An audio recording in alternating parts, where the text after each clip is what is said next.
For those of you who are new, I do see one or two of you that haven't been here before. My name's Edward Morris, and I've been running this read called The Hour That Stretches in Portland for about 5 years now. The format is simple. No genre restrictions, no experience restrictions, and no fourth wall. 6 performers, up to a half an hour each, A-game stuff. Everybody brings their A-game to this read because it's so live and intimate. Reviewers have described it as a legitimately old Portland phenomenon. The audience is just as much a reader as any of the performers.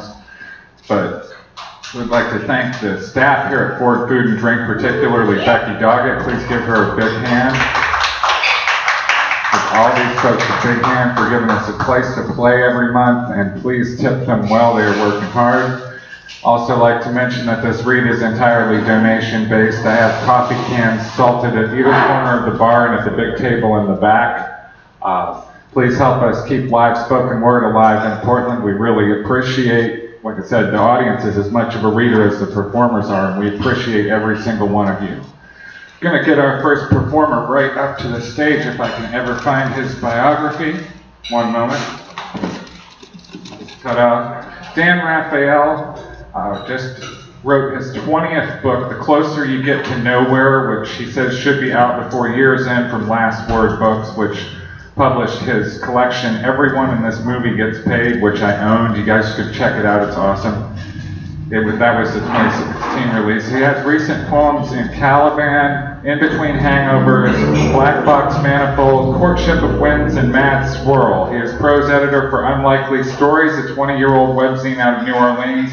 And every Wednesday writes news stories at KBOO FM and writes and records a news program that is part of the show. KBOO just has all these roots in The Hour That Stretches. I love that very much. Tell you more about the other one in a minute. But please check out the links to Dan's work that I have put up on The Hour That Stretches Facebook page, and welcome him back to the stage. No socks this time. Dan Raphael, ladies and gentlemen.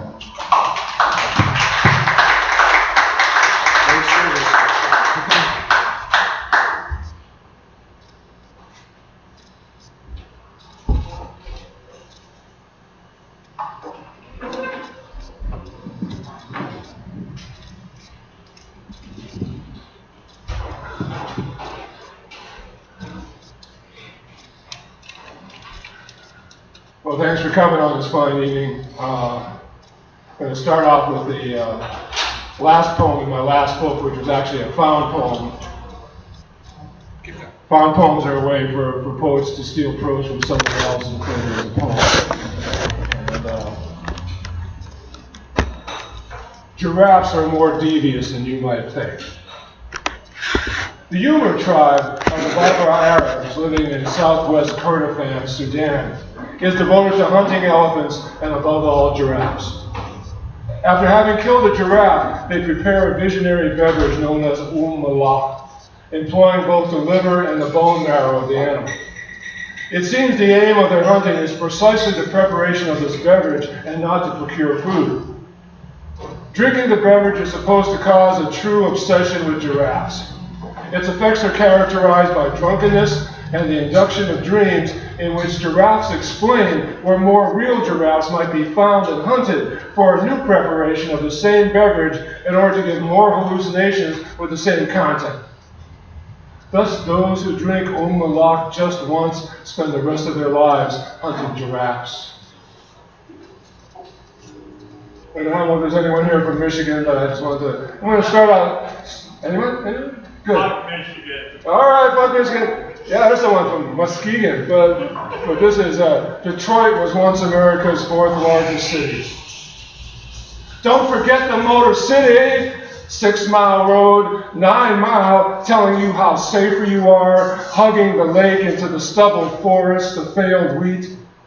As if the lakes were the Gulf and the rest of Michigan was Alabama, sucking the ore, coal, and trees from hundreds of miles away, yanking in the Scots, Poles, and Negroes, enthralling more distant towns whose smolder tires, machine heads, and coil solenoids, shaped to fit to stay, run till the future's too muscled to resist. As if Chicago was a step up. As if St. Louis and Cleveland, not boogeymen warning us. As the lakes eat the beach. As those who won't work for 40 cents an hour get lost in food they can't pronounce. We're sending coal to China. We're sending oil to France. Over half our cars are Asian. If Mexico bordered some other industrial nation, they wouldn't come here. The president signs bills, but he never signs a check. Maybe Detroit's ruined enough we can give it back to the natives. As someday Texas will implode into a toxic vortex. As Los Angeles will become so thirsty only the salty can survive. When we make the first city in space, carved into an asteroid, mining and melting whatever we can find, we'll name it Detroit.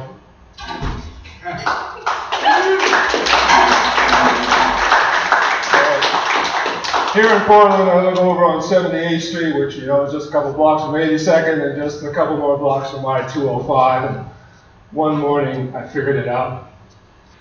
Traffic report. Someone's paying people to drive during rush hour. Go north on 205, then back south, repeat. Natural job fit for those with cars but not houses, whose cars are their houses, stirring up road rage, more accidents, more repairs, higher insurance, and road wear, more well-bellied men leaning on tools and equipment, win-win. Will the roads get wider? No, more bike lanes. Will the buses get closer to where people live? No, light rail with even fewer stops. How better to encourage pedestrians than building 4-story condo blocks right up to the sidewalk's edge and adding 80 new residents without parking spaces? Encourages lawn parking and work from home.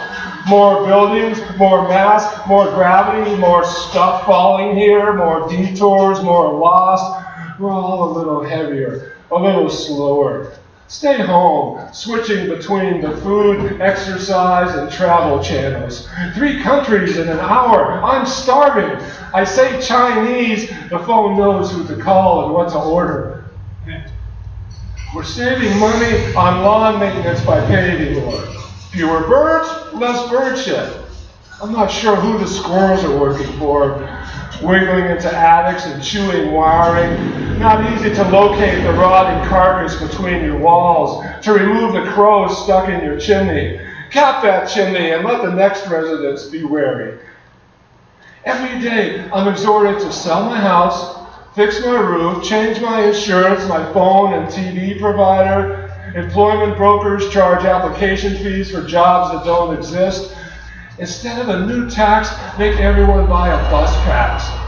Use your food stamp card to buy gasoline.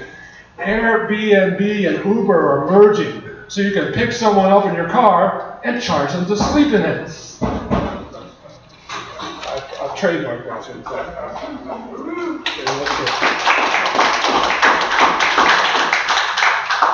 And then moving out of town. Midwinter wake up in an unknown city. I only feel the moment, not the average or the accumulation. How many clouds in a corral, how many unnecessary fences, traveling to the outer rings. Numbers always aware of the numbers inside them. An address on a matchbook, a pocket about to vibrate.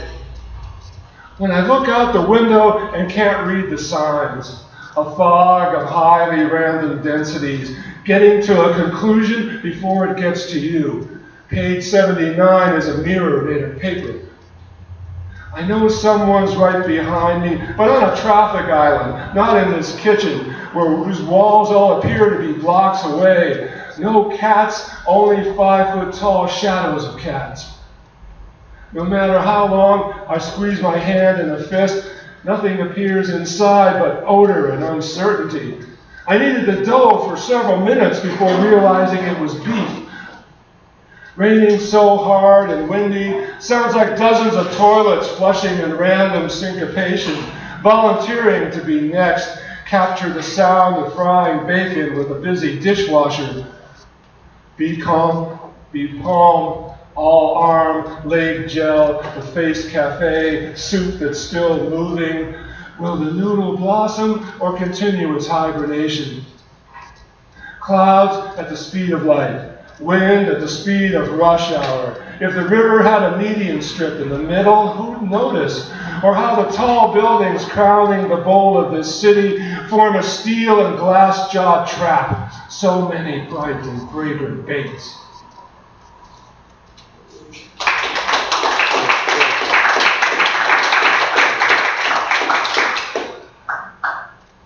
Title with a quote from a friend. A magazine with color ads with pictures of genuine shamans wearing cool hats. Mark Sargent. Catalog, dating site, mug shots. Every channel I turn to is a face. Some in such extreme focus, I think I'm viewing a desert, a mud flat, a long untended parking lot. Because I know no matter how often and vigorously I sneeze, a fraction of the cause, things my body either doesn't know how or doesn't want to dance with, gets through, usually without a map or much company. All these one-way doors, these sluices defying my gravity, the constant echo of that four-bell piston mighty in the drum of my ribcage. Whether what we call visions are revisions, disillusions, spontaneous surrealism, I'm never safe from the concrete edge, the invisible glass of beer, the extra step the staircase added this morning. When I need to let something unnamed but pressurized out of my body, and I don't know what door it's closest to, or how many obstacles between me and an outdoors I don't have to clean later. When my clothes will dissolve, when my body turns inside out, clouds obscure, drawing the rain, leaves and dust up to them in Moira-patterned stripes, making the horizon a pixelated Lego mandala, modeling a future space colony with constantly intersecting, writhing, skin-shedding, micro-express tube tracks. God forbid the star hamsters would ever invade, shimmering like an all-terrain Medusa helmet with multi-channel eyes that can make who sees them stoned, edible, compliant, insatiable, repulsed. You not only have to pay to play, you have to pay to work, to stay hydrated and arrive with most of what you left home with. I fly to the place of organic prelingual magic and sip my bowl of shaman rum until the truth comes by, but an offer I can barely afford.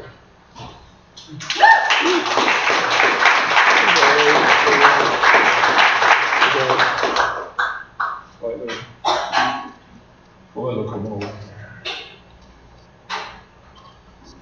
Still there? This whole continent's ours. No one's legal, no one's naked, no one can eat that much. Careful what river you try to stomp flat, as the wings inside a mound of hesitation, when the car's impatient to run out of gas, to go beyond electricity and close enough to the oily starless sky, flaming fingers lighting cigarettes no one smokes. As a mirror opens like a Venetian blind and closes into two large eyes, hungry without mouth, teeth, or breathing. Down the claw, walking beads, festival change.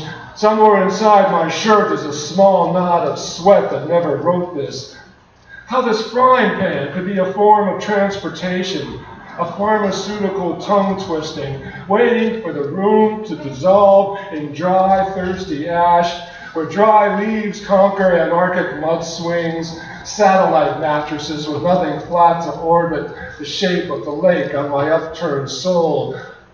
Why, every time the elevator door opens, it's a beautiful forest I can't step in or smell. Hearing a childhood bird when I grasp the doorknobs in affirmative action without consent, nostrils spreading like reservoirs. As if anyone could pour blood without spilling any, reversing the proportions of V8 to vodka, cubes of frozen opium, stir stick antenna. The line is recording everything. That wasn't my receipt I just signed. Already doors are opening. A large man in riot gear beckons me to join him.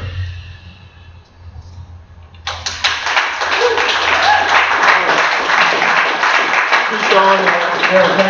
Thanks to all for being here. This poem comes to a big conclusion, but there's more after it. So,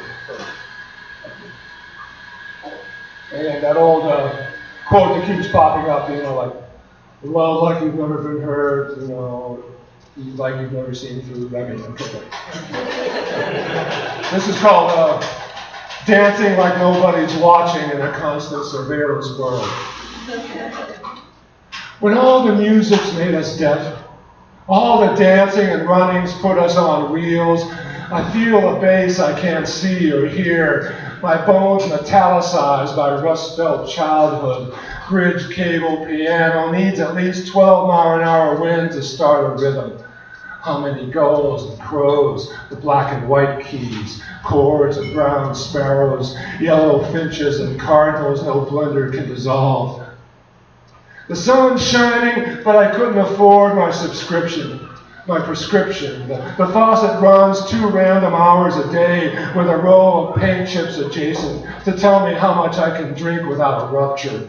Walls dissolving into glass-free windows and unframed doors, as if this patch of abdominal skin can go another day without washing. But when are safe warm hours to sit in the laundromat with exposed muscles and viscera while my skin goes beyond the delicate cycle? Mom's old curlers rise above the city as cell towers, growing and dividing, mitotic bubbles of unclaimed and rejected messages rain like jellyfish. With so many offers, invitations, threats, and why do you never answer? That's not a light switch. This only looks like a handgun. Anyone can be a lighter, a letter opener, salt and pepper shakers responsible for 3 miracles and 10,000 lunches. When I stop looking at the clock in the sky, my skin breaks out in sunlight. If I don't like how the wind smells, 10 minutes will bring a different food cart. All the cars replaced with teleporters, but old freeway noise tracks maintain the roar that prevents our imagination from flowing out of us so quickly our instrument could choose sides or at least be seriously bruised. We're home. We're hungry 3 ways. The extra bedroom always busy, as if we live in a silo, a cornucopia where the inventory is in constant flux and filament. In this new green world where all the rainwater goes right to the brewery. I snap open a couple cans to hear, see, and smell the clouds releasing. Clouds looking for a good time. A time they're not subject to or objects of. How could the ancients have described marvelous sunsets when they couldn't see blue and the air was pre-industrial? Some visionary Roman turned mad as he saw the Appian Way become the Autobahn, a highway with no exits but plenty of tolls, toll drones scanning your credit line and gene spectrum. As if any scan could tell what I dance like, how high I can jump, how many genera established in the hanging gardens of my lungs, how the only reason my thumbs don't fly south is I need them as spoons. When the music embargoes the outside while focusing my body on the moment, partners in a ritual of earth drum, city bass, eyes flashing brass, finger reeds, heartstrings, off the charts and in the groove. I'll never do this move again and don't need to. When they cut the power, police the streets, sever my legs, pour recycled aluminum in my ears, I'll dance even more vigorously, intently, unstoppably. No one will get near me. The music only gets louder.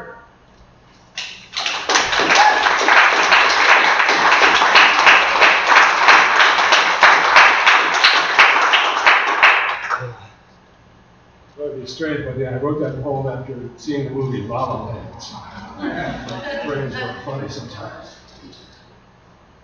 A wolf walks into a McDonald's. A wolf walks into a McDonald's. No one moves. A black Camaro spilling fries peels out of the parking lot. The chase begins. A wolf walks into a McDonald's. The 4'10" cashier bolts for the back door. Wolf leaps the counter in 2 strides as jaws tear off her left thigh. A wolf walks into a McDonald's. No one says anything, assuming he's a service dog. A wolf walks into a McDonald's. The rent-a-cop having lunch pulls his weapon and tells the wolf to freeze. The wolf jumps the counter, then out the drive-up window, his teeth grabbing the bag from the convertible driver's lap, 2 quarter-pounders, 2 large fries. A wolf walks into a McDonald's, steps to the counter and sets down a baggie, in which is an order, 20 double cheeseburgers, no mustard, no buns, and a McDonald's gift card. Your order $3.19, the cashier says. The wolf goes to wait with the other customers. No one tries to pet him.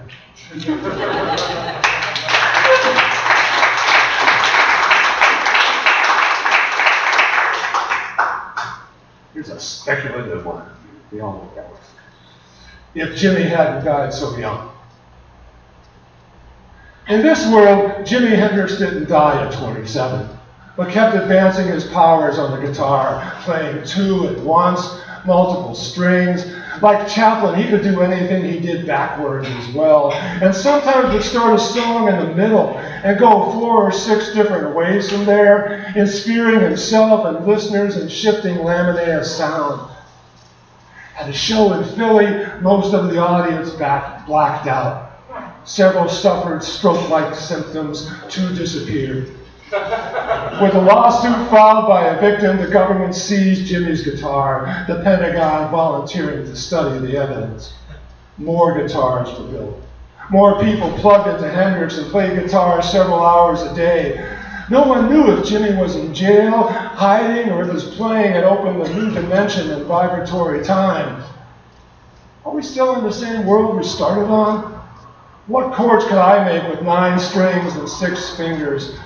Reports of others disappearing while Hendrix had played, with the feds suppressing the total. On March 1st, a 10-meter tall, transparent creature emitting guitar-like sounds shattered the 2-kilometer stretch of the Great Wall of China, then vanished in a rancid fog. In paranoid anticipation, guitarists cleared store shelves of strings. The sun rose with ear-splitting feedback, surrendering to an arpeggio of random vertebra, nerve triggers ranging from St. Vitus to waltz, many unable to drive because their feet wouldn't stay still. Radios were ignored, no earbuds could keep out the panoply of music, bodies finding new limbs, my feet trading mycorrhizally while my suddenly tendrilled hair embraces the pollen-filled sky. Billions of microscopic notes ready to bloom into life-expanding solos. Some neighborhoods so thick with music, you need neither amplifier or guitar. You and the air collaborating symphonies to take us where we never could be.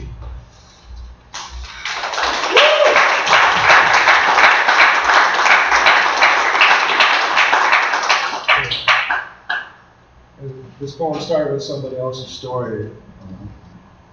I don't remember who. More solstice, less equinox.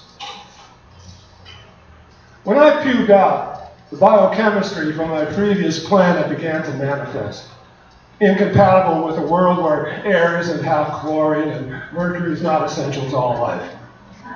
Here, every step is a struggle habituated into personal finances. Shoes were created by the first chiropractor. The unhatted are devious or mildly suicidal. Once my dreams are played out, I put the fuel nozzle to my navel and let orchestras of puffy chemistry burrow into the soil beneath my skin. Personal grooming, intestinal weed. Everything I eat has its own locomotion and compass. For almost a year, I never saw the moon and forgot it existed. In my solar system, most of the planets are sheathed in robes of debris, and only Earth and Heisenberg have clearly defined orbits, vast interstellar freeways with more toll booths than off-ramps. Slowly, architecture loses its influence, and we go back to imitating trees without realizing the puppetry staged by squirrels and sparrows. As the leaves turn to brutal crystals, the air packs its bags and fills every available bus, train, and helicopter. In the increasing vacuum, undeveloped fields bulge with the promise of new barriers, and tendrils will have to learn to skin, salt, and broil when we find the key to the freezer. When the census taker arrives with improved barcodes. When the week's cloud cover reveals its oval shape and cracks open, releasing the double-yolked sun. By next week, the foothills will be flowered and toasted. The orchestras above, the orchards abuzz with fermentation. So summer's coming.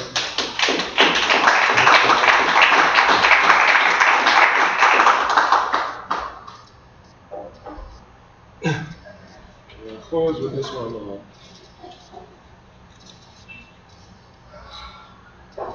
Want cheese on that? Quote. In the time of bone, when on the far side of the moon, I lay like a cheese, blue vein, and with a loop of blue wire for a brain. M. John Harrison. Cheese comes from milk and infection, or a blossoming of something already there. Who let it in? As if I'm a member of the spontaneous generation. Oily rags erupt into a swarm of locusts. Summer isn't cheese time, though cheese melted slow by the sun is so much more flavorful than microwaved or grilled. Like the quantum leap from 20 minutes of sex to 3 hours. Places I didn't know were on me. A new generation of reaction and possibility. Music without instruments, dances without lights, instant metamorphosis.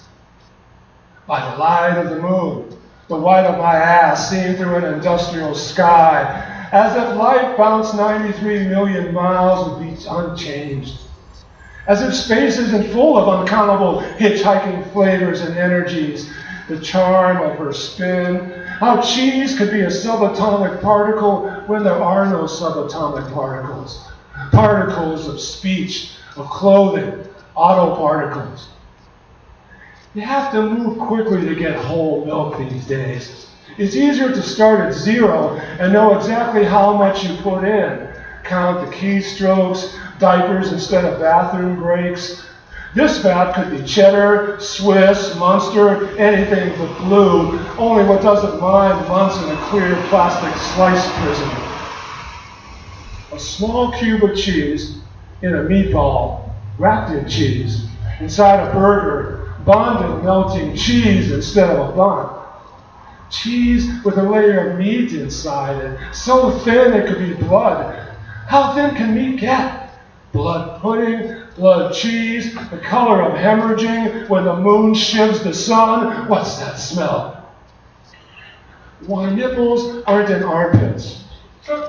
If what came from mom was more like soy milk, almond milk, if cows had never showed and we've learned how to milk trees, how to train squirrels like retrievers and border collies, effervescent with all the work given them, more nuts in one fall than all the sheep ever.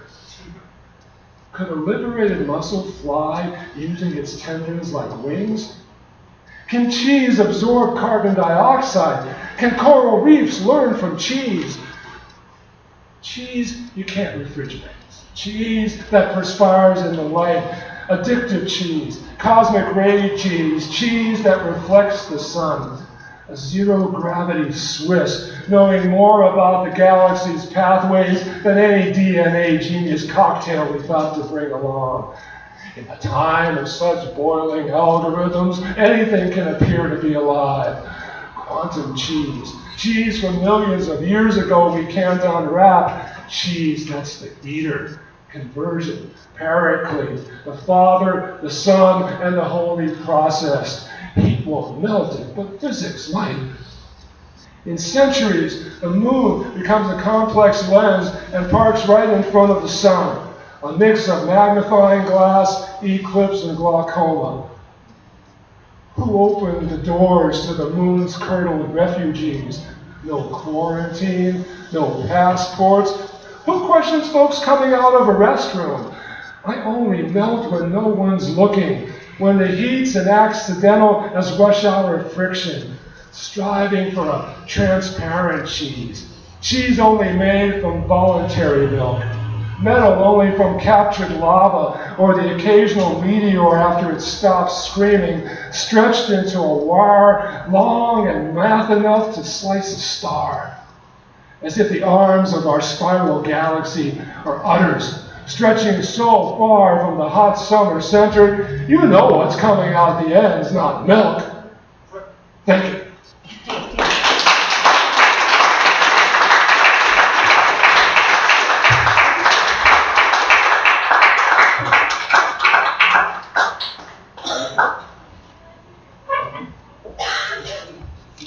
That's what the hour is all about, folks. That kind of read that just is so transcendent that it even takes the host out of himself for 5 minutes.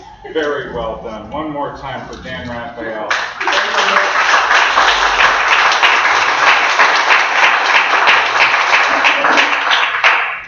We had to shuffle the order around a little bit. One of the performers couldn't make it tonight. So yeah, we're going to do things a little bit different. I was going to go up, but Amy's here.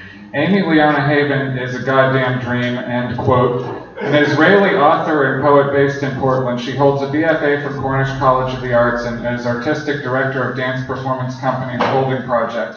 She's had residencies with Disjecta, invitations to Hasadna, and a published book of poems called Shakti, which your host personally edited, and it was a blast. She'll tell you about the madness of men and the end of this dusty world, also end quote. Please welcome her back to the hour stage, Amy Leona Haven.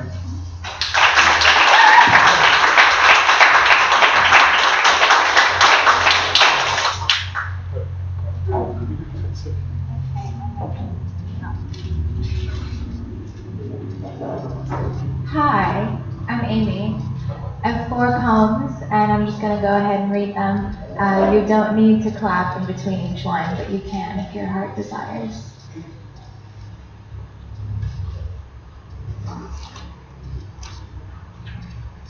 This is called The Smallest Pieces of Glass. Let me know if you can't hear me. I tend to be pretty quiet.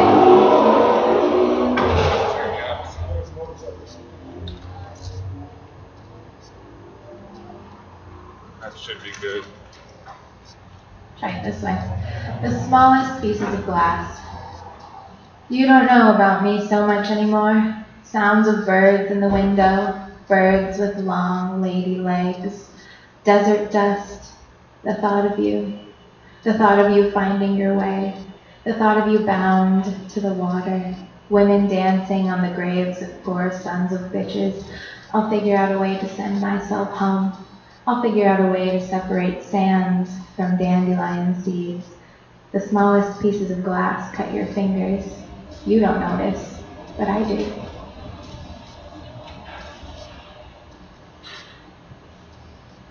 Hoodoos, or the undocumented amnesty of primitive roadways. The open road extends into the altar of arcane cathedrals, byways of the soil-operated promised land, cliff-cornered red, and in the distance, wind-blown auburn glass, rimmed with the salt of cactus seed in the morning dew, gusty drops in the pallid city of clay and conclaves.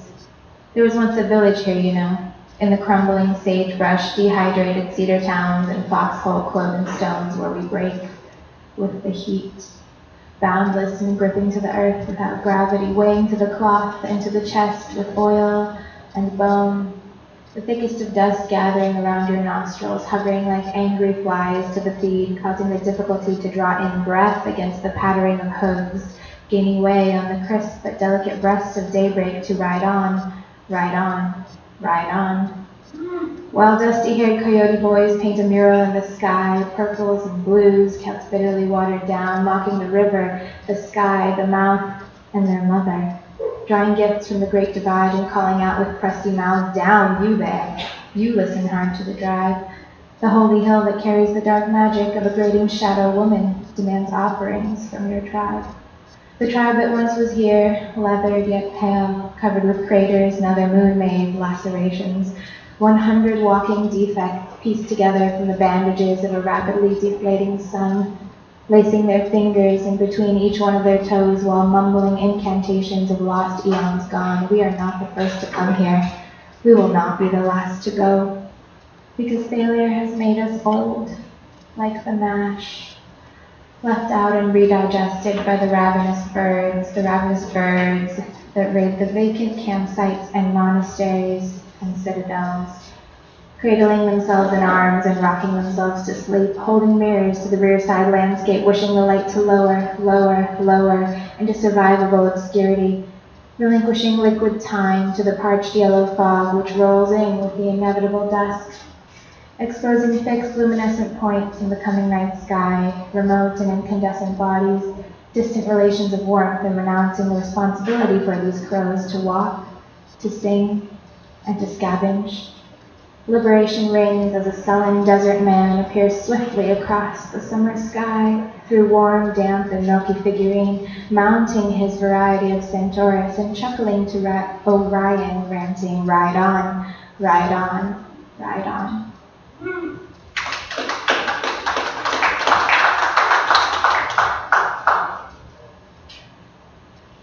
This one is called Desert Sun. If you've ever stared off into the distance, you know what it is to be consumed by rapid dust. Its blurred and taunting skip sending you into the trapped state of apathy and sweat, of heated diversion. The ground radiating its desperate hiss of the dry out. Desolation drinking thirsty dew from bare feet, packed away with the seething red-orange, the crusty minerals of a shattered disposition, cracked and unforgiving, hot-caked and seeping with the stench of summer, like a prophet. The hair on your legs laying long, wet rings of Jupiter pulling lazily in the creases of your stomach. The patron saint of gravity, bare thighs, slick neck and all, padding from shadow to shadow, blistering with the inhaled smoke of buzz, tick, and thud. You have acquired this skin. You cannot keep your own shape. The soft, sweet spaces between your fingers, fragile and resilient, produce a smell for the days of future, salty, triumphant, valiant, and little girl clay, rusty with the wind. You know your time has come.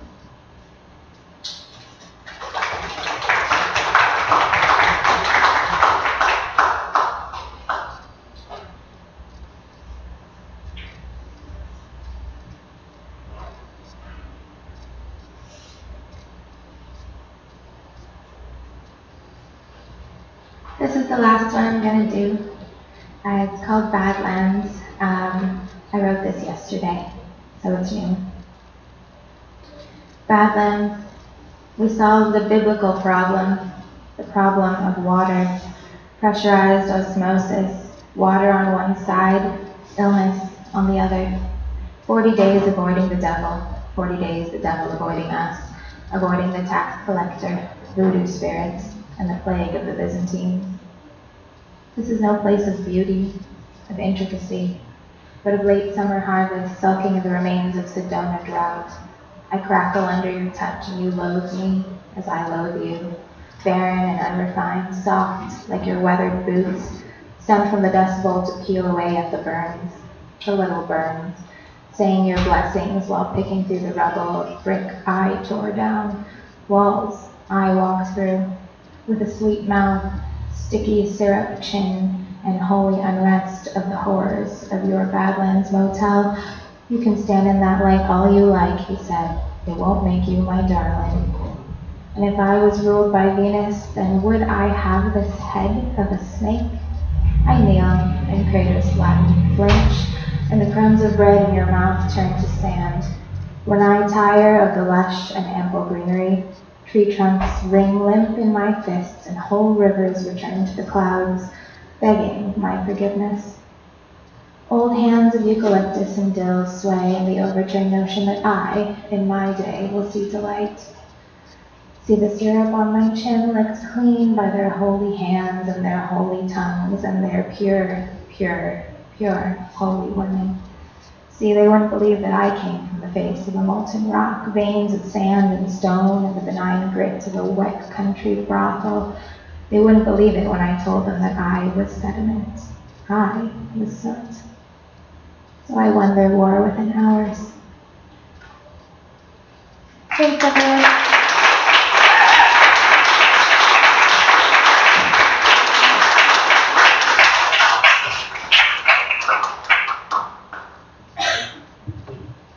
for having me, Ed. Welcome back. We love you.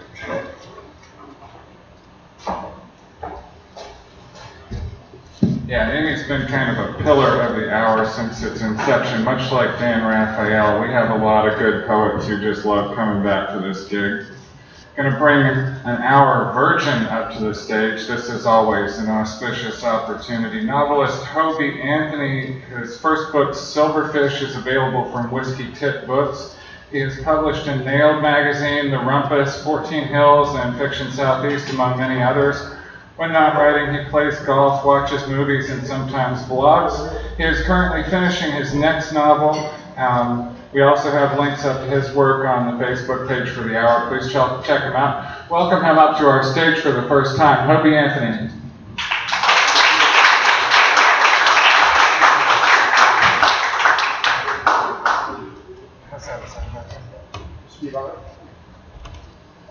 Thank you. That's disc golf, not ball golf. What other golf is there? Huh? What other golf is there? Yes, sir. Thank you. So yeah, this is my book, Silverfish. It's available for sale, pals, and online. It's a sort of a dystopian science fiction, more literary, etc. And it's you won't be able to tell from what I read tonight, but it is set in Portland or the area, and I will get started. The first word, which is the rain falls through the trees, and it makes me happy. Olwen lies in my bed, satisfied, and that makes me happy. The whoosh of the automatic door at the store makes me happy. That's the best word I can find for this feeling in this moment. Like a veil has been taken from between me and the rest of the world. Everything is new. The store is brighter and the produce fresher. The checkout man smiles at me. I smile back at him, but look away. I can tell that she's changed me. I know Lamore knew this. This is what he meant. She influenced me. She messes with my mind. I didn't realize something so sweet and beautiful could be so poisonous. This is why the men upstairs don't talk to the girls, so the girls don't mess with them. We come through the other side of the woods, and I see Lamore standing on the back porch smoking. He's pacing, looking at a knife. He looks at it, then rubs it on his gloved arm. His bushy black hair sucks in the sunlight, a black halo around his gnarled face. He calls down to me. You gotta take a package today. I tell him okay. Still got that bitch down there? Yes. Oh, by the way, there's some strong language and it's pretty emotionally tumultuous. I don't see any kids who calls me. Thank you. You gotta do something with it. She's a liability. You don't, I will. Yeah, I know. I'm ready for one of those knives, I say to him, looking up into his face, his mouth full of metal. That's my boy, he says. You're doing fine. Olwen and I eat. We're quiet. We sit close. We're in each other's face. I don't touch her. I feel her and I sense her breath, her heartbeat. The food is good and I feel my body getting stronger with each bite. I have to forget what Olwen is doing to me. I think about the knife Lamore will give me, the long, rich, sharp blade, the carved handle. I think about what I will do with it. I think about what I really want to do with it. Olwen's hand shakes and spills juice on my white t-shirt. It's the same as 1,000 times before. Lamore gives me the package, tells me which house to deliver to. He issues threats. He paces and threatens some more. He sees me look at the knife on his belt. He tells me he's got one special for me when I return. The streets are wet and cool. The cars are silver, white, black, gray. The grass is green. The fir trees draw me deep into their depths.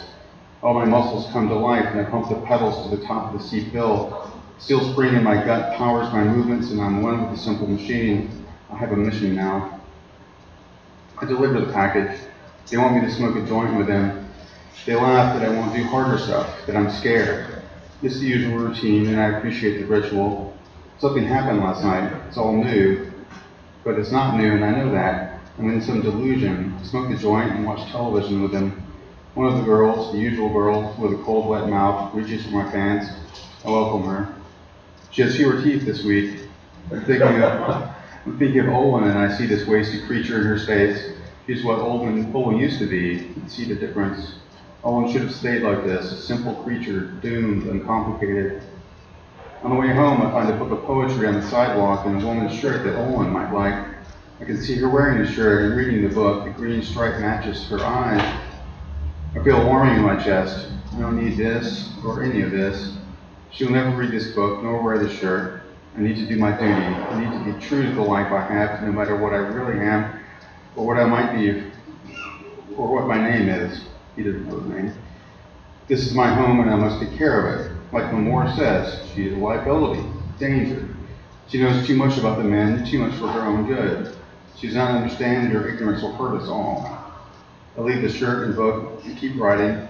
Misty rain starts to come down, and I feel each drop as I fly down the big hill.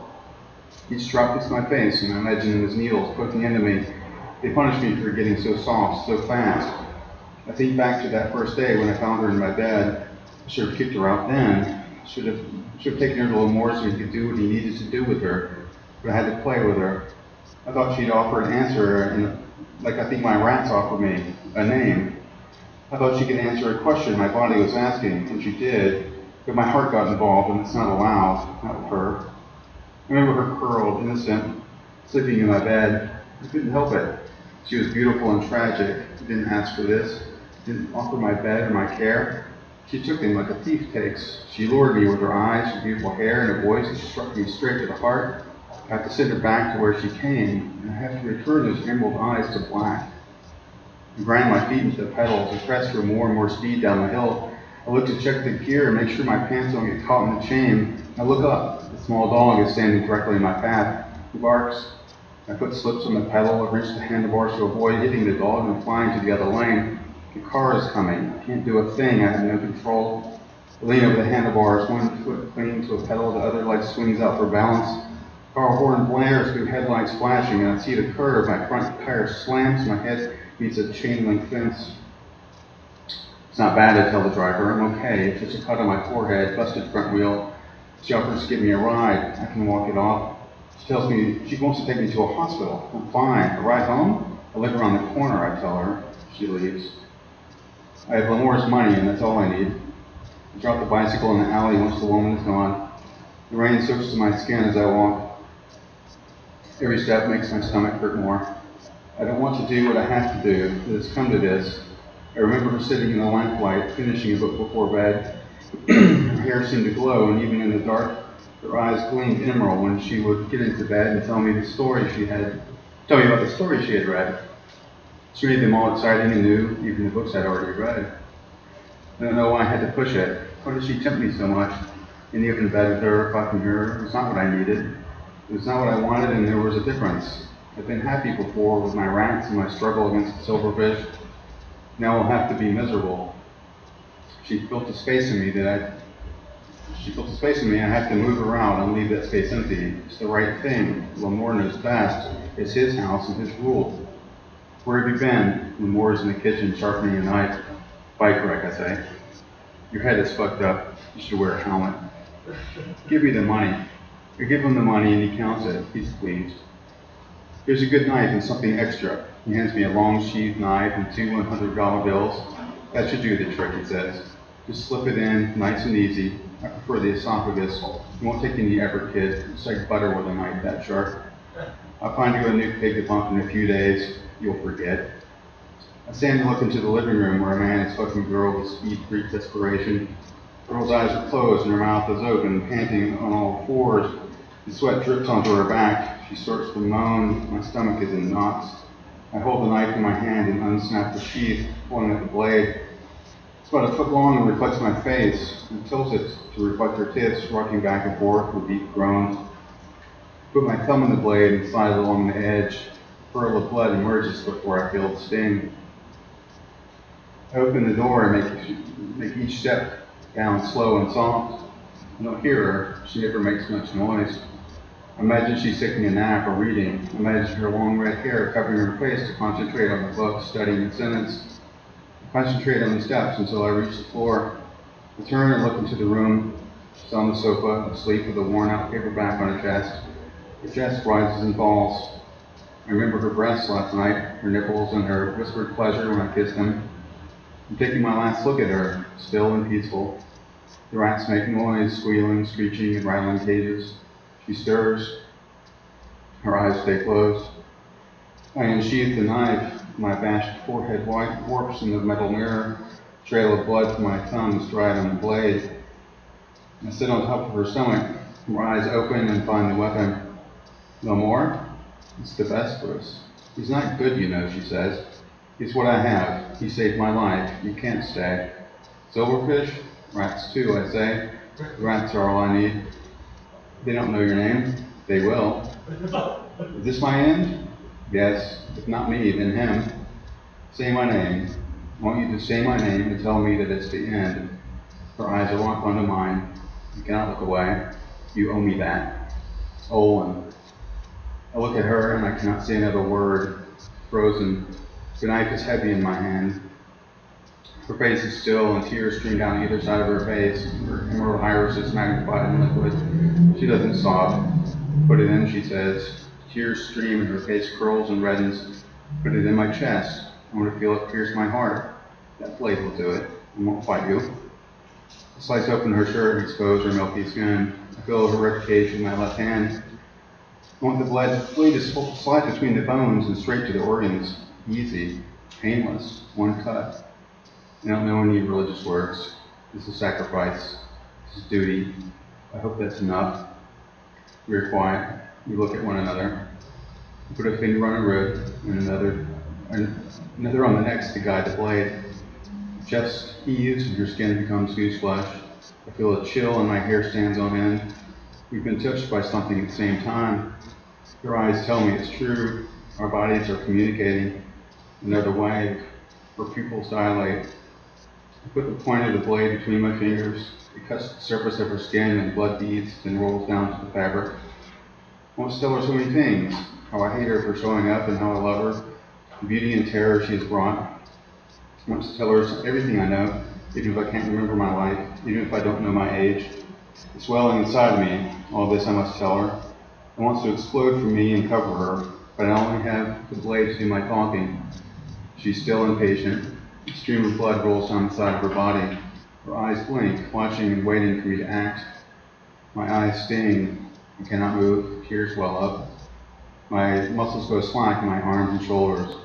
My hand drops the knife. I cannot. What will we do? Tears dribble from my eyes to her face as I lower down. My jaw won't work and my lips can barely move. I press my mouth to hers.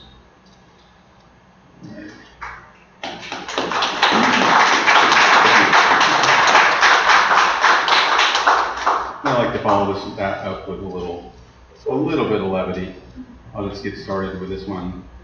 Just kind of this opening bit. In the second chapter, it starts off, they call me O, they call me Pra, they call me Oprah.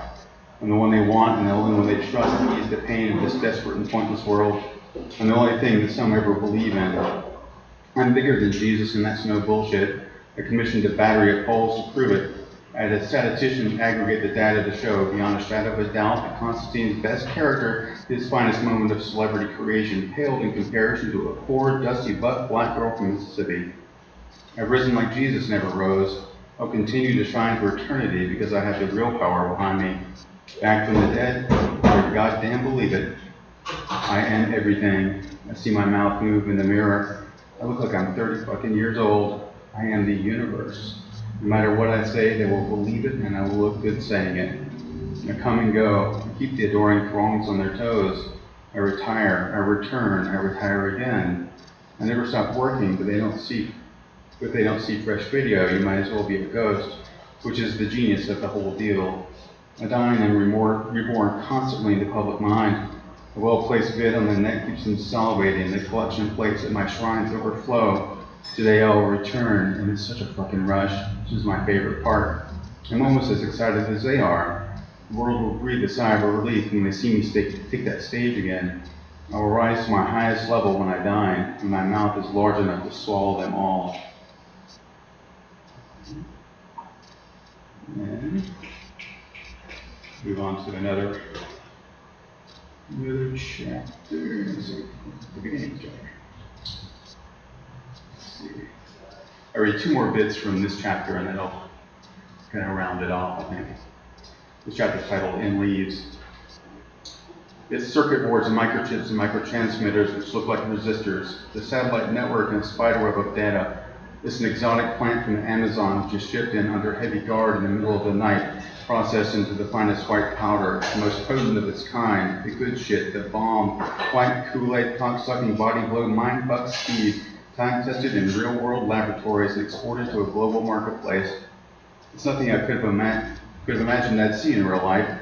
Nothing I've seen on TV or movies could have prepared me for what I do, what I am, for what I'm becoming. I see what it does. I watched it all shipped out in large brand-name semi-trucks or secreted away in false flat-bottom trunks. The implements of control, the toys of desire and ease, and modern life in Christendom, the New World. These are what we make and distribute for sale to the outer world, the last world up here. I have days, hours left to enjoy this consciousness before something else takes over. Today, when I was in the circuit board plant delivering a closed crate, I noticed that my left hand had changed. It has a greenish-bluish hue, which seems to come from below. The color shows through to the surface. The skin looks bumpy, ridges are forming down my metacarpal bones. I handed a package of food to the manager, and we spoke without speaking. The language was music, and it was beautiful. Harmonies and syncopation, rhythms and tones. I saw myself reflected in the black marble eye, and I didn't recognize what I saw. And then sometimes at night, this chapter is kind of in leaves, so it's a series of letters almost. Sometimes at night, the walls breathe and my heart pounds. I wake in a cold sweat. The shadows haunt me. My back turns to clammy ice. I want you to wipe my brow, to hold me. I want you to let me know that everything will be okay. I'm in a desperate state. I've lost the confidence you remember. I'm a shell, a hostile creature I don't understand. I'm writing this letter to you in an effort to remember what you are and what I was. I'm trying to make sense of what I see and what I feel. I walk lost, searching for another that will be as much as you, that will bring me back to a state of normalcy, equilibrium, average middle class boring bullshit. I'm the only man in the crowd. Emptiness is all around. I am nowhere. The world is a void. Even you are nothing. I write to create a toehold in reality, to remember the past and see the present for what it is, no matter the horror and truth of what I have to impart. This is a letter to myself, to you, and to humanity. Written on 1,000 scraps of paper collected in a box, a jigsaw puzzle of memory, meaning, and outlandish lies. My world feels like a dream or a mad hallucination navigated by intuition. My life is a series of guesses. Whether I offer a false start warning or a prescient message is for you to decide, my beautiful reader. My truest wish for everyone is that I am a brain in a vat, prodded by mad scientists, that this is only a chemical reaction in a blob of gray matter, the apparition of a world known only to me. I've seen so much, and I don't believe. Horrors beyond imagination. I do not trust my perceptions. I may be the only person to ever read this. I may never even send it, not even if there were a courier or email available. This confession may only be heard by the thing in my chest that flops and tries to leap out. When the thing molts into adulthood, that will cease to exist, or I may cease to care. A new set of needs and wants taking my humanity. I have no way to know, no possible expectation. I don't think the thing in me even knows. I want you to remember me as I was before I left, before my face became scarred, before I lost my hair, before my cheeks hollowed and my arms withered to bone. I see myself reflected in glass, and I'm the skeletal shadow of my memory. Do you remember the time at the state fair when I heaved a sledgehammer and buried the railroad spike faster than any other man? I write as that man. That is who you should imagine is behind this knuckle pencil and these fragments. Hail, fit. I want a record to help me remember, so that when things change, this reality will survive as best as I can record it. If there's one thing you know, it is this. I'm something altogether different, less human, or maybe more human. There is something growing in me. I do not know what it is. I write everything so you will understand. I will leave a record of myself before I molt into something horrible.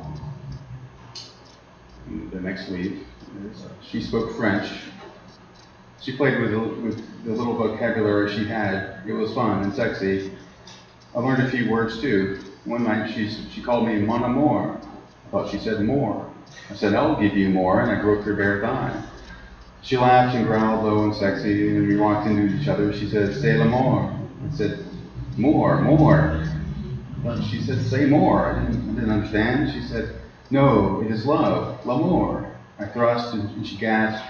She said in a breathy moment, tu es l'amour, je suis l'amour, nous sommes l'amour. And she exploded in an orgasm unlike any I've ever seen or felt. Now I'm more. I am l'amour. All right, so let's see. Next.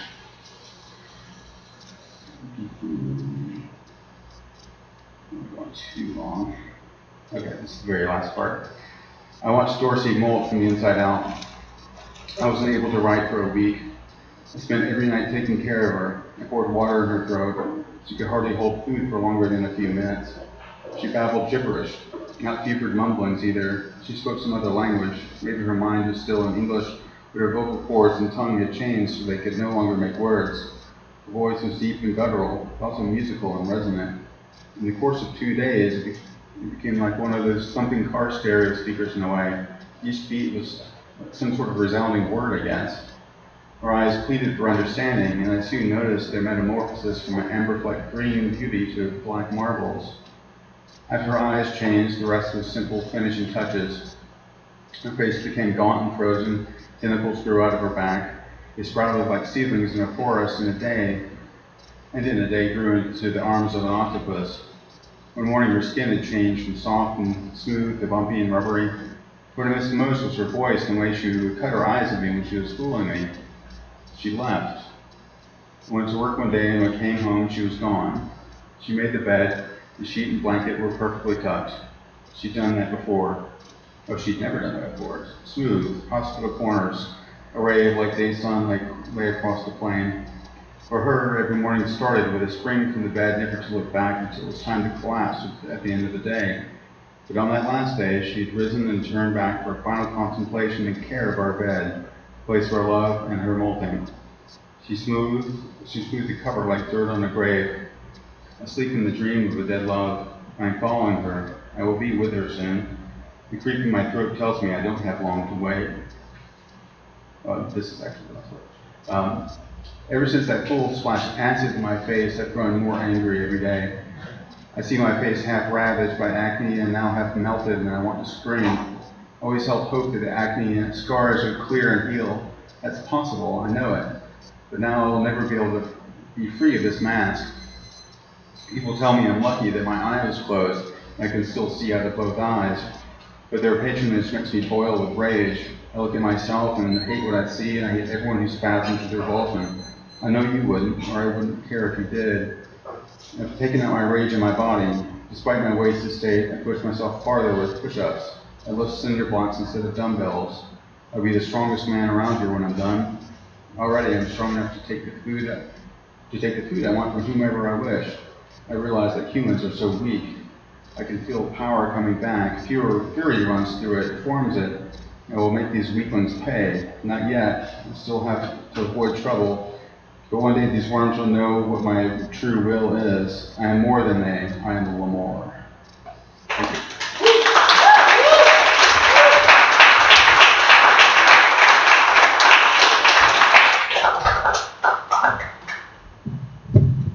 What do you guys think? Show of applause. You want him back?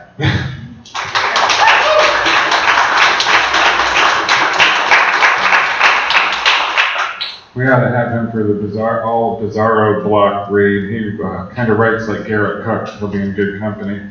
We're going to take a short break, and we have two more pillars of the hour that stretches just after the break. Poet Anna Suarez, who is an hour discovery and just walking in the door right now, and Nick Giampetro, our webmaster, who also writes a lot of great horror and manga.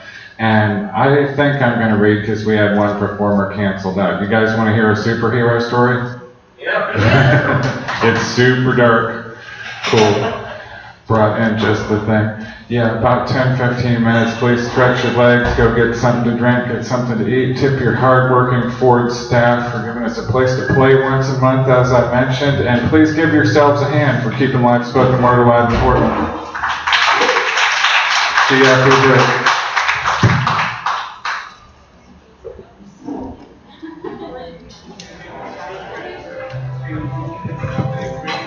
Okay, you're going to get things started off again. I'd like to thank you all for sticking around. I usually lose half my audience right around intermission because everybody's got stuff to do and it's warm and there's like 10 other events going on. We're going to be getting a little wave of audience in just a little while here. There's another event letting out. But I want to welcome our next performer right up to the stage. It's been a while since we've had her on, and she's kind of an hour discovery, as I mentioned. Ana Suarez is a writer of poetry, fiction, and memoir. She explores themes of identity, embodiment, and interpersonal relationships through an erotic lens. She holds a BA in philosophy and French from PSU. Both philosophy and religious studies are strong influences on her work. Her upcoming project is a book of poetry exploring womanhood under capitalism. And I just started a science fiction story that was based around a lucid dream that we had at the same time that I'm planning on getting published very soon, I hope. Ana is, like I said, a pillar of the hour. We're very pleased to have her back. Please welcome her back to the hour stage, Ana Suarez.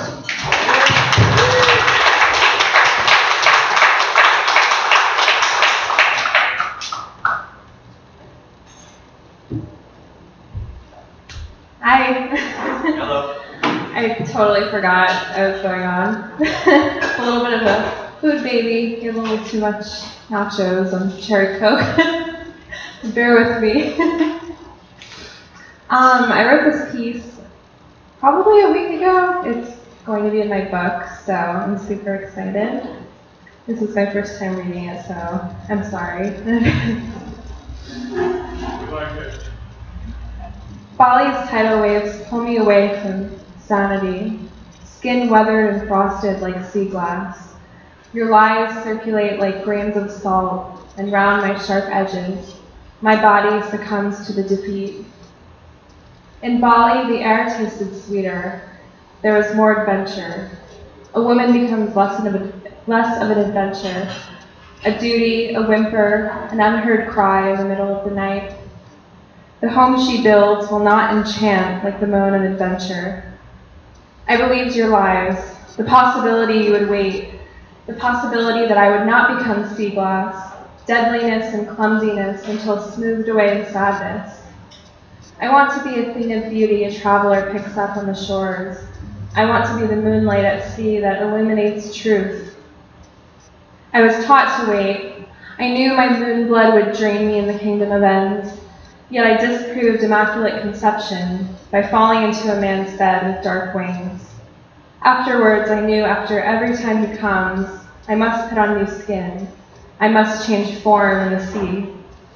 I can taste the transience in the kiss. I hope you feel the softness of the petals on your skin, how they wither in light, how they wither with too many touches. You must have knowledge of my caress, how it is heavenly, how I respect your softness with all my skin cells. In the darkest hour, I remember how I imagined a ball of light at the end of every sea, but with womanhood, I only saw darkness. Waves arrive at our feet in all shades of blue. You arrive at the lightest seas and you fear death. I will take you to my darkness. My darkness hates time, how the end seems too close. I want the caresses to restart, to stay, to circulate against the ends.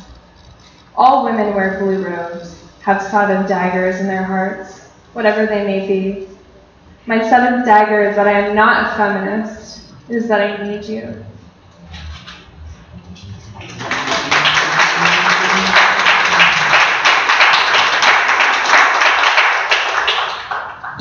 Get a little more comfortable. This one is called White Islet. I probably wrote this in 2014. I just stumbled upon it, and I remember how much I loved it. As I see I've spilled huckleberry jam on White Islet, you take my thigh, sink your teeth into my flesh. I know of the tulips in your yard, your hand-rolled French cigarettes. Dr. Ramos says manic depressive and purses her lips. Before her transition into the bill I didn't pay. I watch cars go by, inhaling deeply, lungs swollen to the size of birds, because I want to breathe this entire city in. There are strands of my hair and drops of perfume oil in your bed. I tell myself I am strands of black hair, rose oil, in a kingdom where castles are hewn of raindrops, patiently expecting the great flood.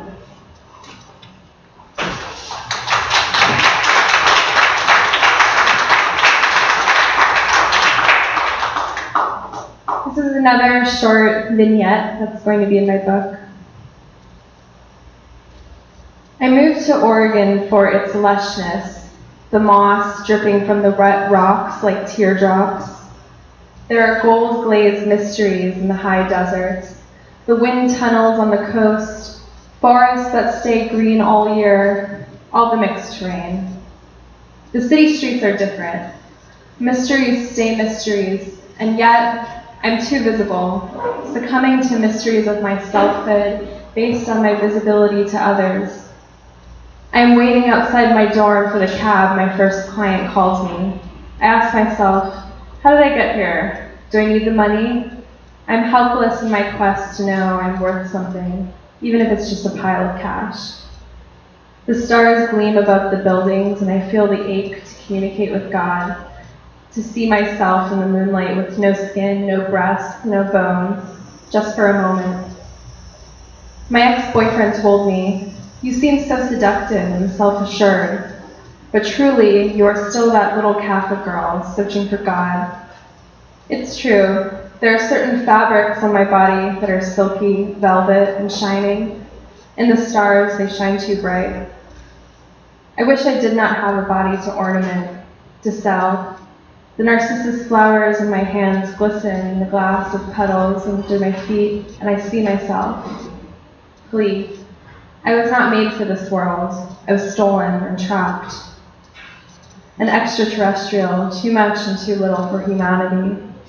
A narcissist for feeling like I'm above and below humanity. There is a fear of my frailty. I must question being and ethics. Am I a bad person? A person. One man depended on lunar cycles, vulvas, and presupposed frailty to create a woman. Linguistically, the temporal body birthed in silk or sea foam assured itself as a womb, nothing else. If only we could see ourselves beyond our bodies, beyond our mysteries, beyond the strive to know. Frailty is what I sell. My legs unfold like doves later that night in one feathery collapse. I yield as he persists. I want to have strong bones and power, but this is what I chose. But why? I'll walk in the wilderness again and forget about language. On our time so ancient, there are no bodies. The wispy canopy of trees cradling little balls of light. There are no mistakes, no regret, no guilt, before mysteries.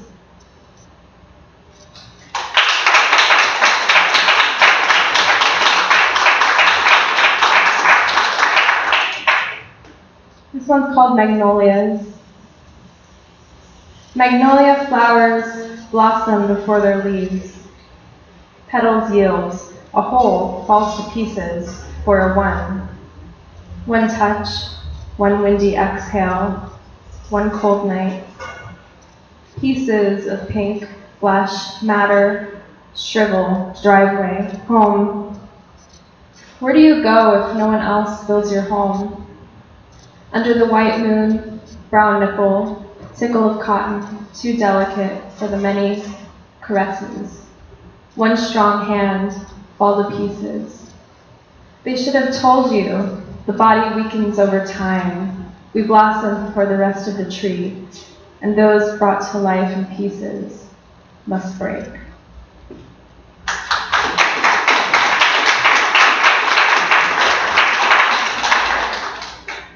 How long was that? got a good amount of time. Go ahead.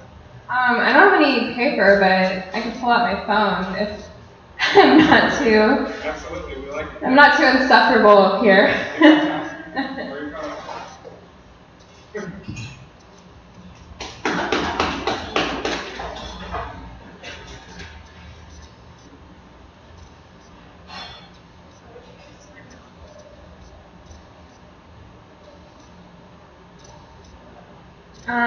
Should I read more prose or poetry? Flip a coin. Poetry would be good. Prose would be good too.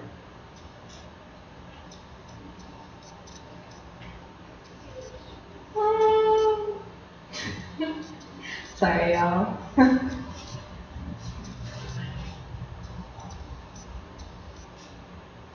Okay, I like this one. I'll read this one.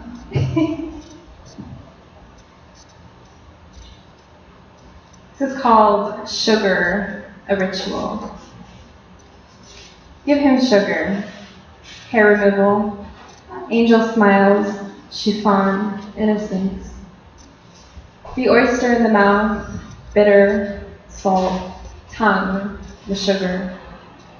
The earrings left on the nightstand, clumps of white sugar, deadly sweetness. Refined sugar embedded in flesh, smelling so sweet until the exterior rots. Exfoliate with sugar, tearing perfumed skin, notes of cologne, reveal the bone, muscle, vein. Scrub away the exchange, scars, punishment, the sweet identity. Sink, sink, in deep blue. Gods sprinkle ambrosia on your lashes. Fall to the ocean floor. Sand replaces sugar. Our demise is not to drown, but to rise when rosy fingers of dawn reveal what we have done. The sugary skin glowing in the light, dawn and land is our threat.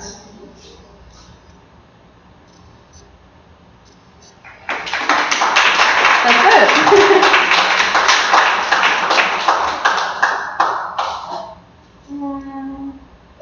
One more or two more? Two more.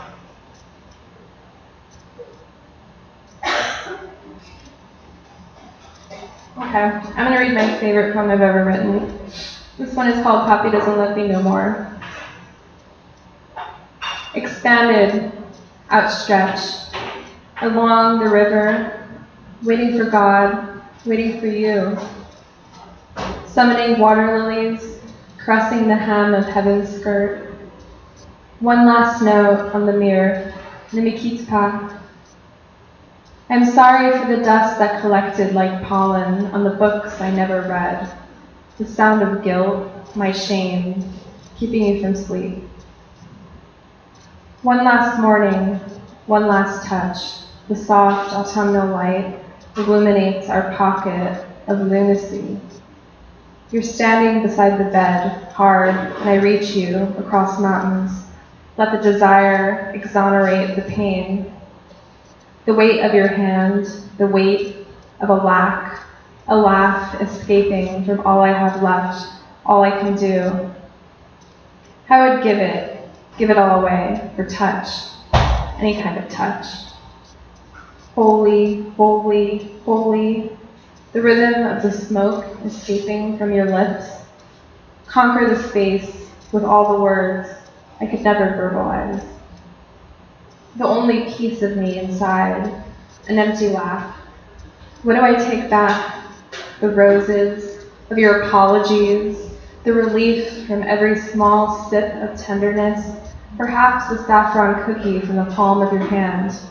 The hands I begged for, adored, feared, with all their sweetness and violence. In the river, salt sterilizes the impression of the psalm on your fingers. I don't want to stay in this river. I don't want to touch the shore or touch the bottom. Oh, if only I could sink here, to never experience a world where you're gone and still look me in the eyes.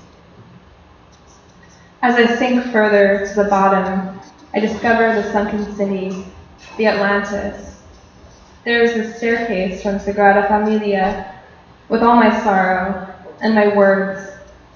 This is my Sisyphus, walking up these stairs and never finding you.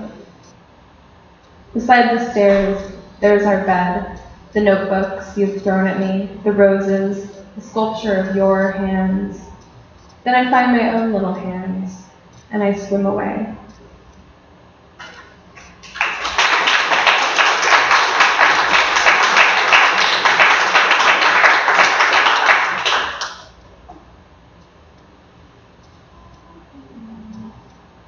Okay, I want to thank Ed for helping me edit this one. It was one of those poems that was just kicking my ass, and Ed was kind enough to help me out with it. That's why I think you big bucks. I wish I could. This is called Loyalty. It's the way I fucking feel, hating you, hating myself, in remembrance of the tears clogging my throat. You left so easily. I waited in the airport. Maybe you will come back. Couldn't swallow for days. You can fuck, erase my loving hands, deep sleep, the difference between us. Drain my vitality, distort my reflection, graceless and foreign, swollen rose mouth, be quiet. The messages on your phone, lightness of the muses. I drain my own vitality. Men will tell every woman they want to paint her body, as long as she's languid. I bleed off canvas, droplets spilled across the table, pigmented, too fast, too slow. Hearth overflowing, deep bare foliage, gentle meows, fragrant steam. What I have built, no home, a lack, no reason to return to my questions, no explanation, broken lies. It's not worth it to love travelers who watch me wither at a temporal wholeness, shrinking, lunar, and waiting, expanding, tide too high for you to swim. Just tell me about women, the beautiful women. Accent, skin, height, blonde, opposing. You could have had them all. The lock clicks, my vitality in his pocket. But he chose you. Thank you.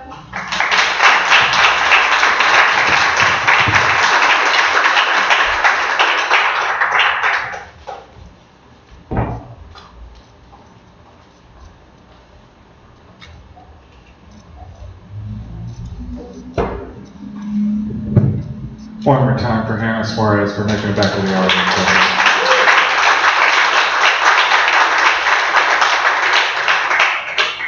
Our second to last performer, our last performer on the original bill tonight, Nick Giampetro, the webmaster for The Hour That Stretches. Please check out our site, hourthatstretches.org.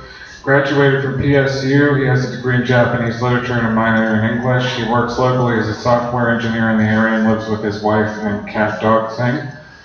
The goal of his work is to blur cultural lines, whether through American Tonka poetry, culture munging, I don't know what that is, but it sounds illegal, translations of contemporary Japanese, seriously dude, culture munging, translations of contemporary Japanese poetry, or just a ghost story involving a half-white, half-Japanese boy in a burnt-down house in his mom's hometown. Intriguing premise. Please welcome him back to the Hour stage, which he is also a pillar of, Nick Giampetro.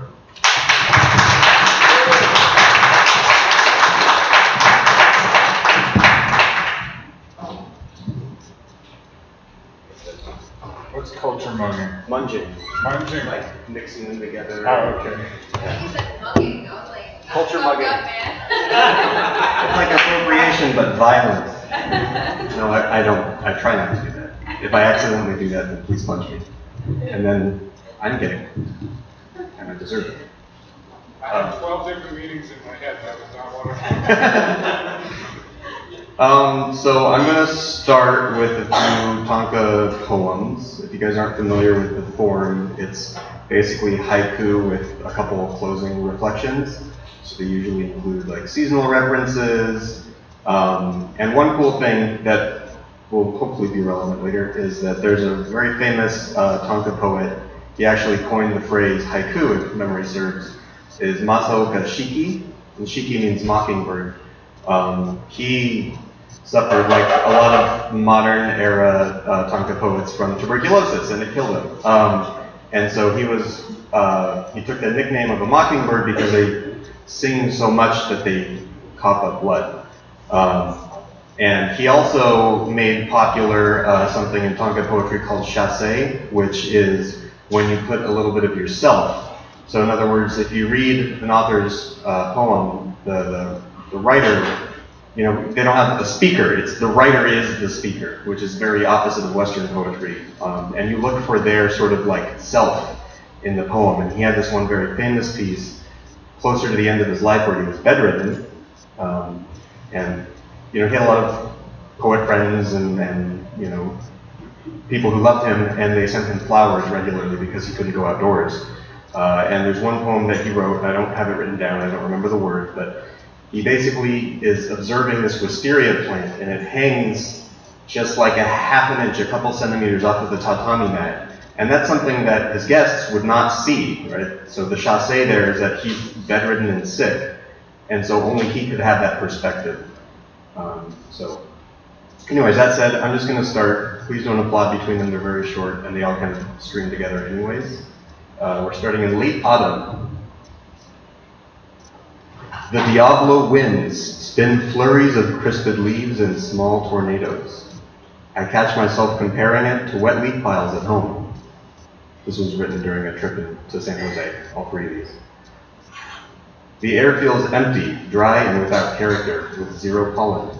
It's like the whole city just embodies my hotel room. Outside my hotel, Plaza de Cesar Chavez is Christmasified. Near it, someone practices what he says is chi ball foo. Midwinter. The days grow longer, but one can't tell through the clouds when night turns to day. Dark mold grows on my window and cold seeps in through the glass. And back to spring. Dogwood fluff swirls and flits as cars pass the 7 trees lining my home street. The last half block of my ride reminds me of my hometown's snow. Near Hawthorne, a series of 4. The cottonwood seeds embed into my buzzed hair, stick to my head sweat. I walk past a hot dumpster. Its smells mingle with the pollen. A pink recliner on a round, bright green floor mat next to a garden. It's stained in the middle, right where an ass would have been once. It's already hot, like when the ash flies come out and get in my eyes. Hopefully this year, no kids decide to burn a forest down.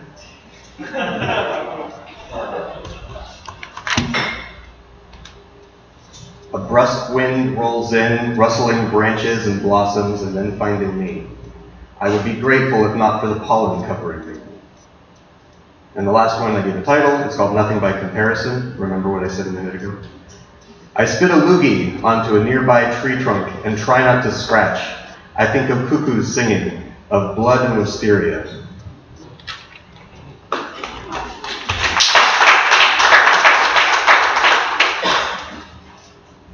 By the way, sorry about the silliness down here. I had a bike ride earlier and it was a very idiotic fall, so I'm not going to tell you the story because it's boring and embarrassing. But please ignore it. I'm up here, and all that. So this short story, it's about a half Japanese boy. He's about 12 years old, and he's struggling with his identity and Orientalism, all the things that maybe a half Japanese person growing up in the US might struggle with. And he's on a trip to his mom's hometown, and he's talking with some of the locals with this kind of broken Japanese, and he hears the story of a house that recently burnt down, and it really piques his interest.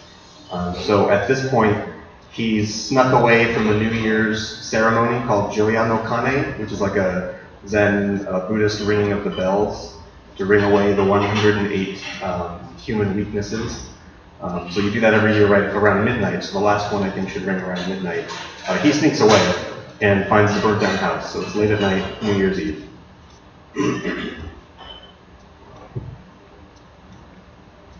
There it was, the burnt down house. He could see it through the bent and broken gate, holes in the charred walls, the broken windows, a big front door covered in dark ash, the dead garden. The vines grasped the house, their dried old tentacles looking completely black in the dark of night, and everything covered with a sheet of snow which was gathered and bunched up in some spots, in places where it couldn't get whisked away again by the wind.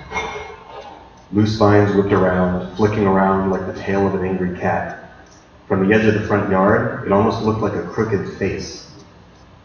The temple bell rang again in the distance. Gone. That was about 12. He still had plenty of time. He couldn't remember exactly why it was 108 rings, something religious, but he was glad to know exactly how many he had left. Snow and wind slapped against his face. It stung his cheeks, even through his scarf. Yuki touched the thin wooden shaft of his gohei, a wand, tucked snugly into his pocket, and pushed at the bent metal gate with his cold hands. It creaked open with some effort. Yuki stepped up the single stone stair to the walkway. All around him the dried grass rustled and blew. The folded paper tied to the gohei, dangling out of his pocket, flapped.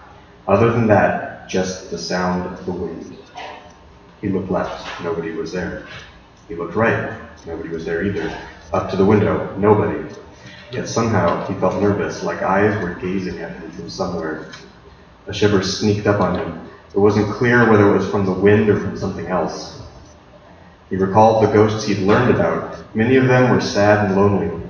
Some could make you sick if you touched them, like the Keiukigen. Most of them just wanted someone to pay respects to them. What if that's what was going on here? No old lady, just a sad ghost somewhere. He hoped that the old woman's ghost just wanted respect. Had the woman in the white yukata from the other day come to give respect to the ghost? If so, why had it burnt down? Maybe the old lady was angry. Yuki approached the door, thinking again about the gohei in his pocket. He was ready to use it in the prayer his grandma taught him to cleanse the place. He didn't know how well it would work here, and it wasn't good for anything else, but it felt right to have it. Besides that, the only other thing he had for ghosts was the set of shiny black beads they used to pray to Grandpa. If the ghost wanted something else, he would be in trouble. The peeling paint of the house's trim, what was left under the snow and soot and ash, looked like it used to be green, just like the vines used to be green, maybe. The doorknob had ashy fingerprints on them. The woman's? He leaned in close and wondered. Were they the old ladies? The ghosts? Could ghosts leave fingerprints? Smudging them seemed like a bad idea, like he was messing with someone else's things. Just in case, he pulled out the camera and took a photo. The flash was bright and lit up the snow as it swirled around him. He checked the photo. It was pretty clear. You could see the fingerprints. Satisfied, he put the camera back away. Then he reached for the handle. Gone. Right when he touched it, the temple bell rang again. He snatched his hand away, suddenly startled. Even though it had been ringing regularly, the timing was too good. But he had to keep going. He breathed in. He breathed out. After a second, he calmed down, grabbed the handle again, and pushed. He tried to ignore the bell. Slowly, the door swung open with an uncanny silence. What was inside looked like a still life drawing. It was like a scene of someone's living room drawn completely in charcoal. Yuki tried to still life once, but he wasn't good at drawing with charcoal, so it turned out old, smudged, and dirty. That's what this room reminded him of. Also, the gaping hole in the ceiling made it obvious that the fire had been the worst in this room. He didn't plan to make his way into the mess to look up through the hole, because he didn't want to get covered in ash as he climbed over the big couch or piles of wood. So instead, he would make his way to the hall. He stepped up into the house without taking his shoes off, even though you're supposed to. Hopefully the ghost wouldn't mind as much as his mom would have. There were no slippers anyways. It was hard not to cough when he kicked up some soot and dust. The air was cold, and just then he noticed how quiet the wind sounded from inside, though he could hear the bell clearly. He breathed slowly and pulled his scarf over his mouth for protection. It would be nice if the windows weren't broken so he could shut them. Better not stay for too long. Before returning to the hall, he examined the living room from the entranceway. There were a couple of sliding doors around the room, shoji, that had the paper burnt through.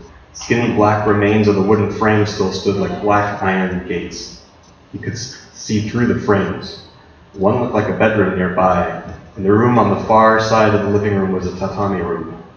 He could somehow tell just by the size of it, even though he didn't have a clear view of what was inside. Every now and then, he thought he saw something moving in the corner of his sight. It could have been the wall of the room, and it could have been creeping right across his eyeball. He didn't know. He tried to ignore it, and kept on looking around. How do you even find a ghost? Just then, he had an idea. They called Grandpa by putting incense into the sand bucket by the shrine and praying with the beads. He didn't have incense, but he could still find the room and try using the beads. Plus, maybe there would be incense in there waiting. There usually was. Shrine rooms were supposed to be in a tatami room like the one on the other side of the living room, so he decided to go have a look. Creak. The sharp sound interrupted his thoughts. Yuki spun around, the hairs in his neck rose. What was it? He tried to say the wind, but it could have just as easily been the ghost. Most of him wanted to run back outside, back to the temple, to safety. He wanted to get away from whatever it was. Some ghosts just wanted respect, but other ghosts were hungry and would eat you alive. His brown eyes were getting used to the darkness, so it was easier to tell the house apart when the dark shadow was moving on his eyes. The sound came from somewhere deeper inside the house. Should he run? He wanted to, but something told him to think about the ghost, to keep looking. So he turned from the living room and walked down to the dark, dry, dusty, cold hallway. The wind whistled. Gone about 20. It would take a while to do 88 more, he thought, so there was probably time to take a closer look at that tatami room. He turned around and proceeded into the living room through the kitchen. He stepped over a burnt-up chair that had escaped. He stepped over a burnt-up chair that had escaped and was just out in the kitchen. The house layout reminded him of his grandmother's. As he stepped into the dining room, the other side of the big living room, the yellow streetlight trickled in through some cracks like water, dancing across the grooves in the wood and making all of the shadows seem 10 times as big. But he continued, trying to hold down any fear he felt growing inside of him. He got closer to the tatami room and, peering in through the shoji doors, he could tell it was pretty much empty. Just a big table with burnt-up remains of a blanket over it. That must have been a kotatsu, like the one at his grandma's house. That couldn't be the Butsudan, since there was no sign of a shrine. Even if it had burnt up, he thought they usually had a lot of gold and metal, so at least there'd be something left. In that case, it was probably further into the house. He made his way back through the kitchen and to the hall, thinking to himself, the Butsudan room was usually close to the front door, so you could do tea ceremony in it too, but somehow didn't seem to be anywhere on the first floor. It must be on the second floor then. And the stairs were probably at the end of the hallway. Somewhere, maybe above him, Yuki heard footsteps. It sounded like they were claws. Again, he froze. The footsteps stopped too. He waited. Silence. Gone. More silence. His skin tugged on into goosebumps. His fingers felt cold, but he had to keep going. Keeping track of the bell got even harder, and he again lost track as he continued through the hall. The soot and ash was everywhere, covering everything, and only tiny smudges revealed any color, as if it had been wiped away by something. There was a frame on the wall with just remains of its white paint revealed in some places. Through smudges, it looked like someone had grabbed it. What really caught Yuki's attention was that the frame had no picture in it. If the ghost wanted to be remembered by her family, missing photos would explain why she was angry. Were they stolen? Maybe the ghost hated her family and took the picture out herself. Click. He took another photo. The flash lit up the hallway for an instant, throwing all of the shadows into sharp relief. Then it was dark again. Putting the camera into his pocket, he imagined the old lady in the frame looking down at him from it, like the kids had said she did from the second floor window. But he didn't know what she looked like. Was her face wrinkly like the grooves in the wood? Was her hair white and straight or wispy and gray? Maybe it was tangled like the vines. Did she have a big wide face or a little pointy one? He picked an image in his mind that he thought looked like an old lady he would want to know or help cross the street. For a second, he just stood there, staring at the empty picture frame. His arms dangled at his sides, and his grip loosened a bit on the wand. He felt the presence of the beads in his chest pocket, like they were calling out to him. Gone 30, maybe. But they were fading into the background. Listening to the feeling in his chest pocket, Yuki pulled out the beads and held them in both hands. His fingers were getting numb from the cold, though, and when he tried to zip the pocket shut, he dropped the beads. Yuki's eyes still had not readjusted to the dark after the camera flash, but he heard the beads as they clattered against the wooden floor, and then another soft impact an instant later, like they slipped through and landed in dirt. Oh no, he thought, I can't lose those. Gone 35-ish. He had to keep moving, or time would get away from him. He'd have to come back for the beads on his way out. The rest of the hallway was wide and empty, with just cricks and cracks in the wood floor to make it anything more like a long box. Looking down the long hall, somehow he felt like the window at the end of the hall was looking back at him as he crept through the broken glass. It seemed to be moving around like the pupil of someone's eyeball, and the black walls in the hallway were the rest of the eye. It was a backwards eye, with the middle white and black everywhere else. What did the ghost eyes look like? He stepped on the hallway and jumped when one of the wooden floorboards cracked and flipped up like a seesaw. That would be good to try to get the beads, but for now he needed to be careful crossing them so he could get further into the house. The nails would let him know which floorboards would pop up, so he started checking every one of them, crawling on the floor before he stepped on it, to make sure all the nails were in. That was strange. How could nails burn up in a fire? He sneezed. The dust was really getting to him. Maybe the ghost didn't want him here. Gone 40? He was moving too slowly because of the floorboards. Maybe the ghost took the nails out to slow him down because the old lady didn't want him intruding in her house. Footsteps again, then the moving shadows. This time it looked like the whole black hallway was moving. It started turning sideways, rolling, and he couldn't tell if it was actually happening or not. He shivered again, definitely not from the cold this time. He wanted to hide, but there was nothing to hide against or behind, so he dropped to the floor and did his best to curl up into a ball, pulling his big black jacket tight over him. Maybe he could blend in with the walls and the ghost would miss him. He leaned down and found his face just inches from the floor. It was covered with ash, and a lot of it was dirty and cracked, but he found another 2 nails missing from the floorboard there. His knee pushed on the floorboard, and he could see underneath it. There was a little gap below the floor, just big enough for him to crawl through, if he could find a way in. There were scrapes on the boards, too. The ghost had clawed at the floor for so long since she disappeared, since she died, that you could see it in the living world. Amazement and horror filled him equally when he saw something move in the crawl space, and fast. It skittered along quickly as he pressed the floorboard shut, too big to be a cat. It had to be a ghost. A Kayuk again? The one that could make you sick. He didn't know what to do. Just hold still, he thought. He froze and didn't move. Eventually the scraping stopped. What if he had found the beads? He could feel his heartbeat in his neck, hear it in his ears. And he prayed that the beads weren't lost forever. For now, he could only wait until the clawing footsteps stopped. It took at least 5 more bell rings. Gone, gone, gone, gone, gone. Time to hurry. He clambered up to his feet and ran down the rest of the hall and turned into the very last room. But it wasn't a room, it was an opening to the staircase.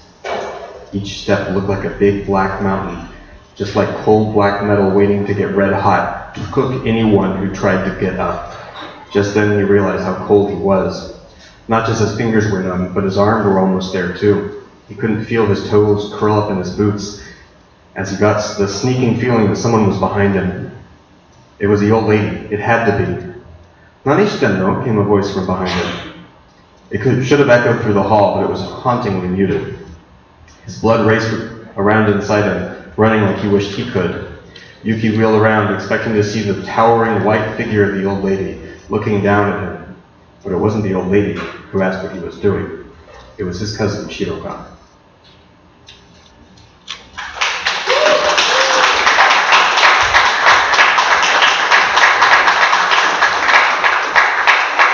And that's it. Thank you.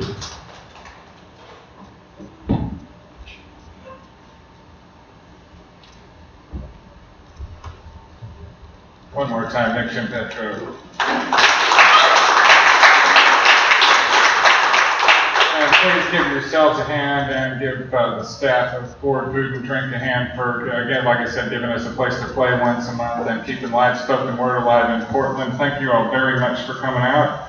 Got one more performer tonight since Josh Macken canceled. It is going to be me. I got to read this off my phone. Please bear with me. But yeah, I want to get this on YouTube and then I'll turn you guys loose. I'll explain why in just a minute when I free up a hand.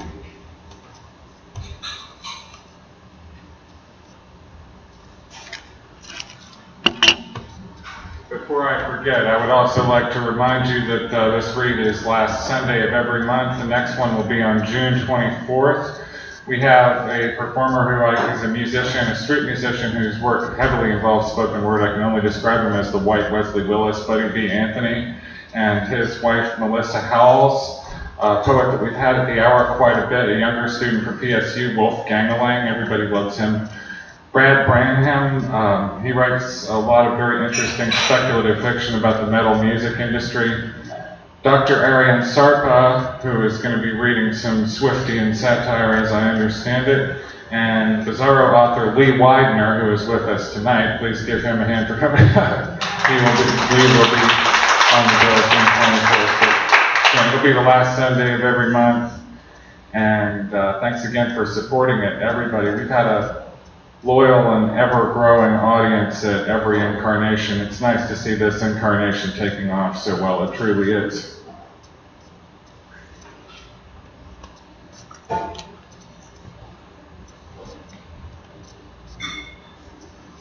Just want to make sure nothing is going to fuck up.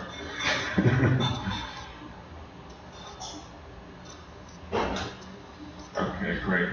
Just want to preface this a little bit. I got to keep the mic on the stand because I'm reading this off my phone. I need all three hands. This is from a series that I'm working on trying to get published, a sort of broken superhero series whose first novel I started when I was in the hospital with an MS flare for the first time in my life. It's called I Am Legion. Took a lot of inspiration from the darker side of Marvel and the darker side of DC and Image and everybody. Long story short, a bouncer and frustrated writer, he, gets injected with an experimental vaccine for MS that ends up making his disease become sentient. It's like a second skin. He's able to use it to cure other people. He uses it as armor and like pseudopods and all these different things. When it comes all the way out, he can do it to varying degrees. It'll either take a disease away and give it to somebody else, or just eliminate it. He gives it to somebody else at one point. A guy breaks his jaw, gives him herpes. But in the process of trying to find the villain who mutated him in the first place, Dr. Jeep, he took the title from a Sisters of Mercy song. He meets other people who Jeep has experimented on at various stages in their life. He particularly likes to experiment on little kids. And these people have formed a sort of resistance based out of a homeless camp very near the Hollywood Transit Center. It gets a lot of fun from there. I was able to really, in effect, marvel up a lot of people that I know and give this linear plot to a lot of really Portland events. One thing that happens to Legion, to the narrator himself during the course of the story, is that the woman that he falls in love with, who liberates him from Jeep's laboratory, turns out to in fact have been a cyborg from birth who didn't know it, and all the attendant psychological complications that involves between one person finding it out and the person who gets caught in the crossfire. This is just a small excerpt of that. I had been working up this particular scene for a while. People compared it to the fight scene in They Live. Not necessarily this part, but the one following it. But I'll read a little bit of it and then I'll turn you guys loose. Thanks again for coming out. Let it begin in due course at the place from which everything sprang. The night everything went to hell, I went to sleep while she was still up watching YouTube videos and doing homework and listening to the police scanner, giving her bloody space, shutting the door and pretending like I didn't need a hug or have a question about something or want to make a packet of fucking chicken soup. When I woke, it was silent in my ears, but not in my body. My disease, my little stranger, woke me up as she always did, low and insistent and keening and scraping and pinching my urethra. I knew better than to gripe her out. Johnny was a light sleeper, and Johnny, The light in the room was wrong, too dark to be awake at that time. I was starting to keep regular hours again, and so was she. She was in school, and the new job was starting to bear fruit. There was money.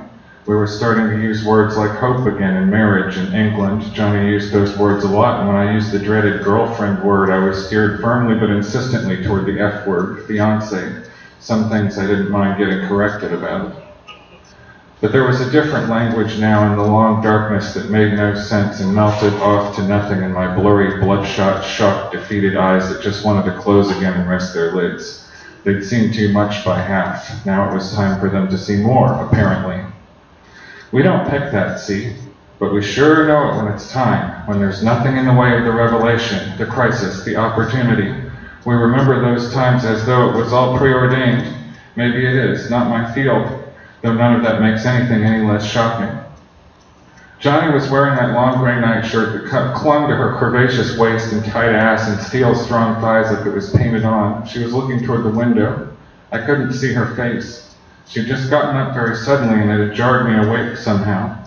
Down the street, someone had their car stereo up loud. I'll never forget Brother Ray Charles. I can't stop loving you. We were always so sensitive to each other. The way Johnny would seatbelt me with her arm when we were crossing the street. The way I always knew when something was really wrong. When she stayed gone a long time or locked her door for days or... I see it all now. How could I have been so stupid? I rubbed my eyes and reached for her sweet, half-bare, freckled porcelain shoulder where the stretched collar of the shirt hung low. I touched her skin and it was, to coin a phrase, icy cold. That was just a Johnny thing.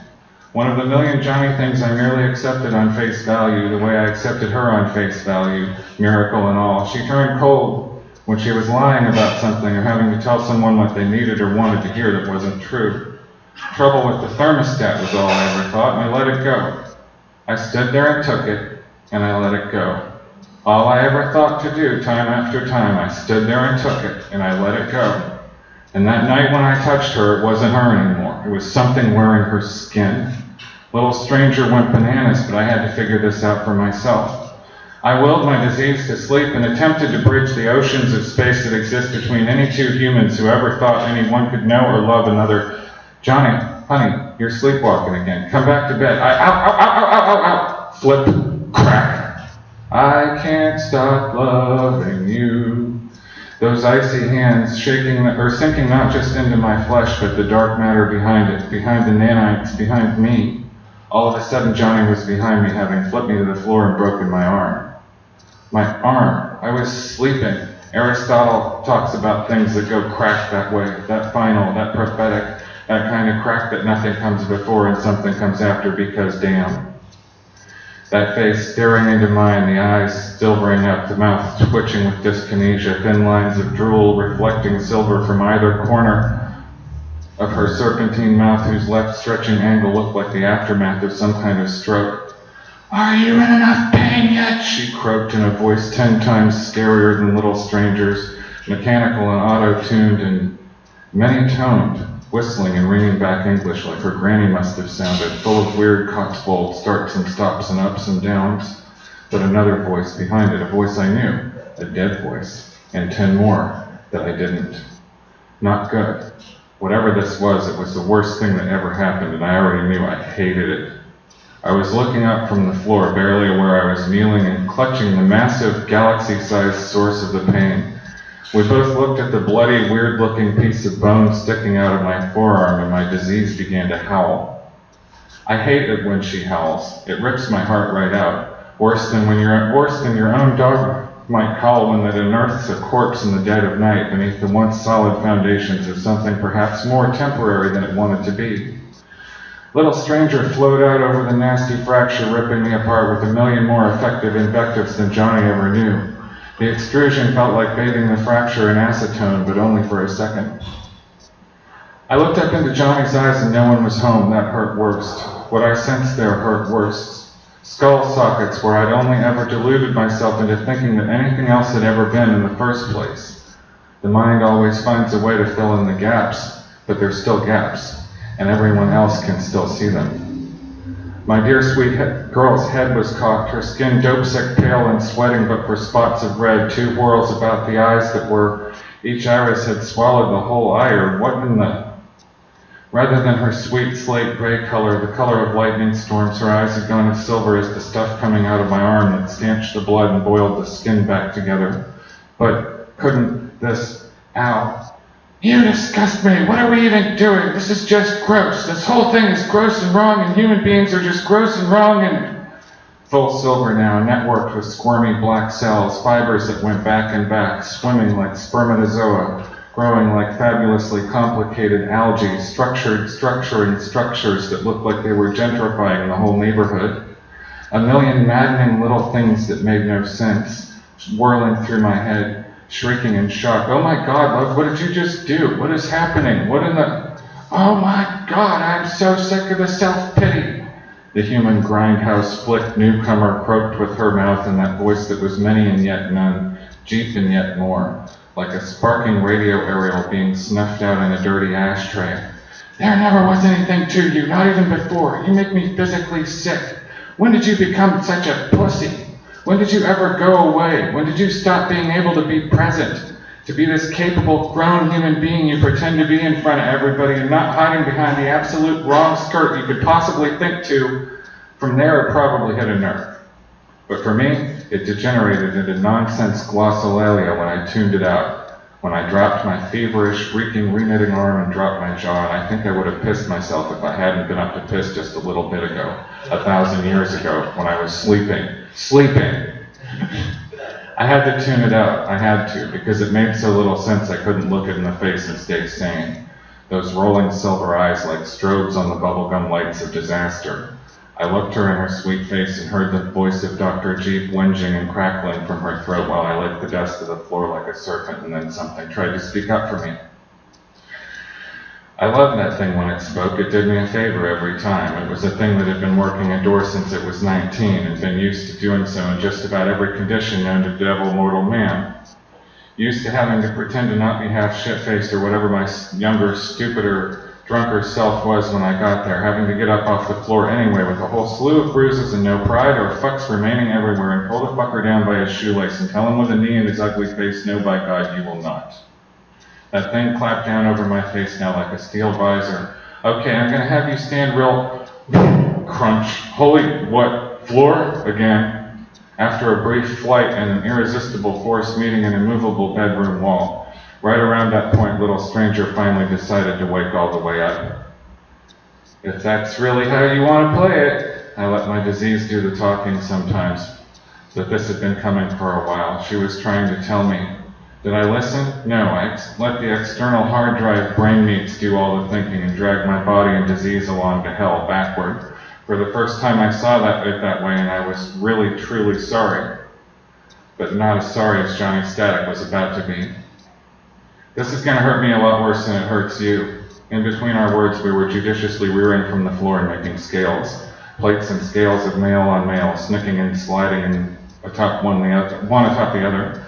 I was starting to bulk up, I noticed offhandedly. Might be a good look, like a suit. But at the time I was circling the thing, taking hold of Johnny like the second hand on a clock, trying to get a read.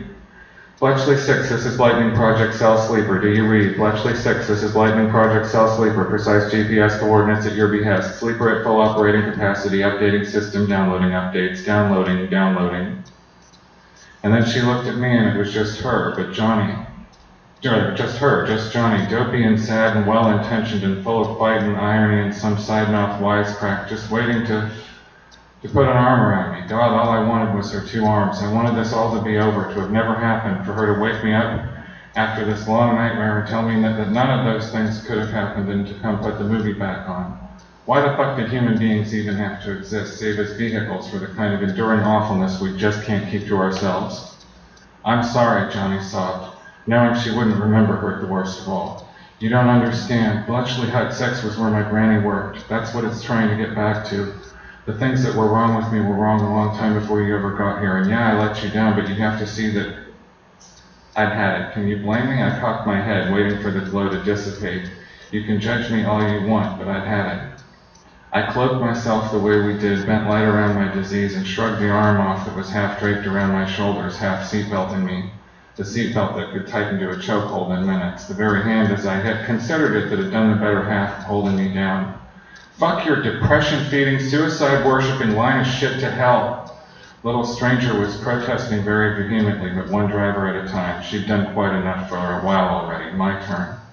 As I spoke, I was pulling forward, using the armor and the weight to my advantage as it grew from within, where she might not be able to sense its shiftings and bucklings as easily, I hoped, for now. So I maintained a forward momentum, driving her back before that thing could wake up and put up locked wrists against the thrust. You are responsible for what's in your head, whether or not you put it there. The victim card has an expiration date. Isn't that what you always harp at me? Grow a pair and deal with it. Get a helmet. Sound familiar? Johnny was gone again, the sleepwalker thing.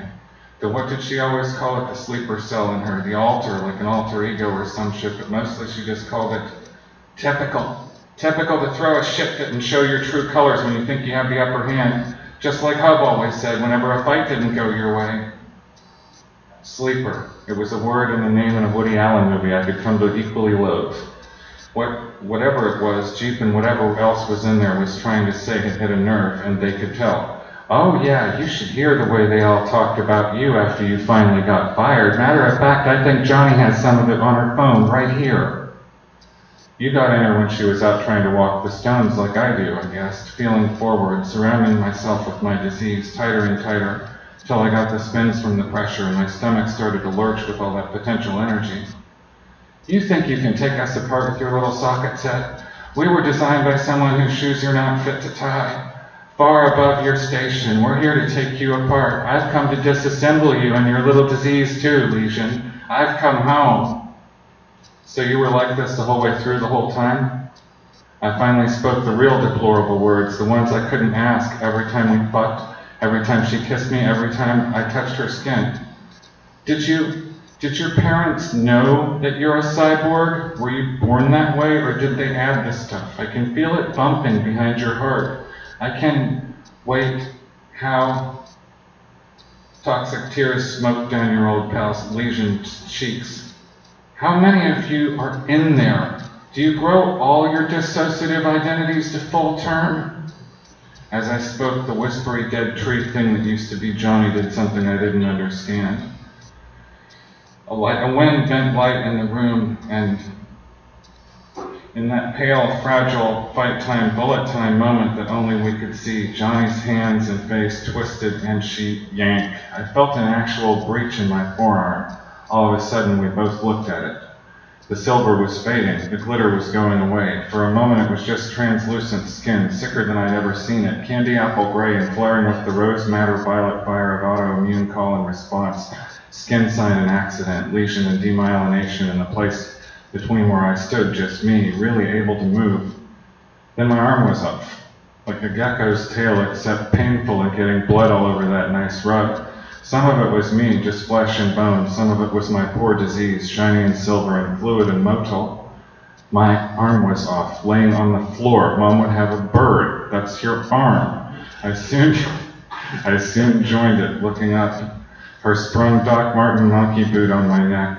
Her eyes, her silver eyes, full of wriggling ropey kelp that wove and surged and lapped forward, an internal sargasso where everything got hung up and becalmed in those hoarse latitudes, and so laid back in the weeds and laughed and laughed and laughed. The boot went away, but there was blood bleeding. Her eyes, looking down into me and out the other end. Her chopped lips skinned back over those ironically perfect white British teeth. Get up! Kick. Fuck, my ribs. Get up and get out of here before we kill you! Get up! Kick. Nothing doing. That was my arm. My arm moving back toward me, leaving a slow, sticky snail trail in silver and blood across Johnny's Grandma Peggy's favorite rug. I saw it moving, just telltale enough.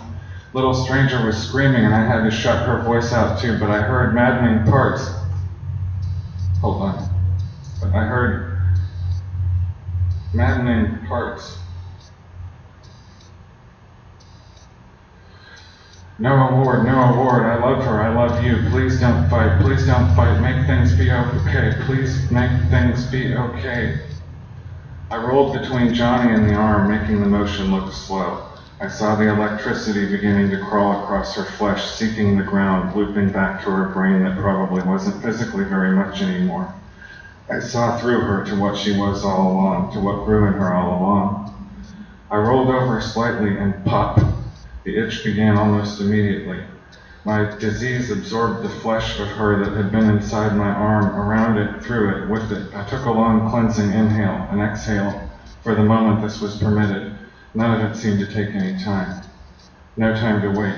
I had to bluff. Inside, the tears were already beginning to come, as I knew they would later when I was somewhere else. Pulse's Shed, the village inn, the far side of Proxima Centauri in a solar system I couldn't pronounce anywhere but here.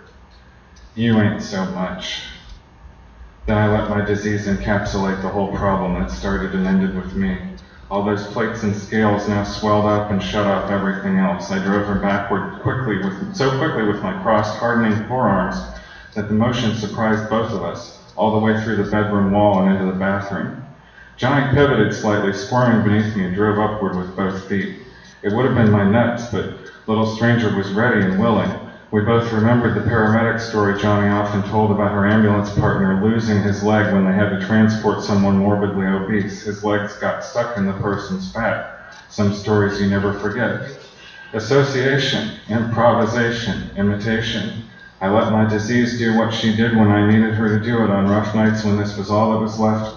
The long darkness, the exchange, the riot-level crowds when I couldn't even feel my legs, the drunks I had to haul down 3 flights of stairs time after time, night after night, to get them to where EMS could schlup.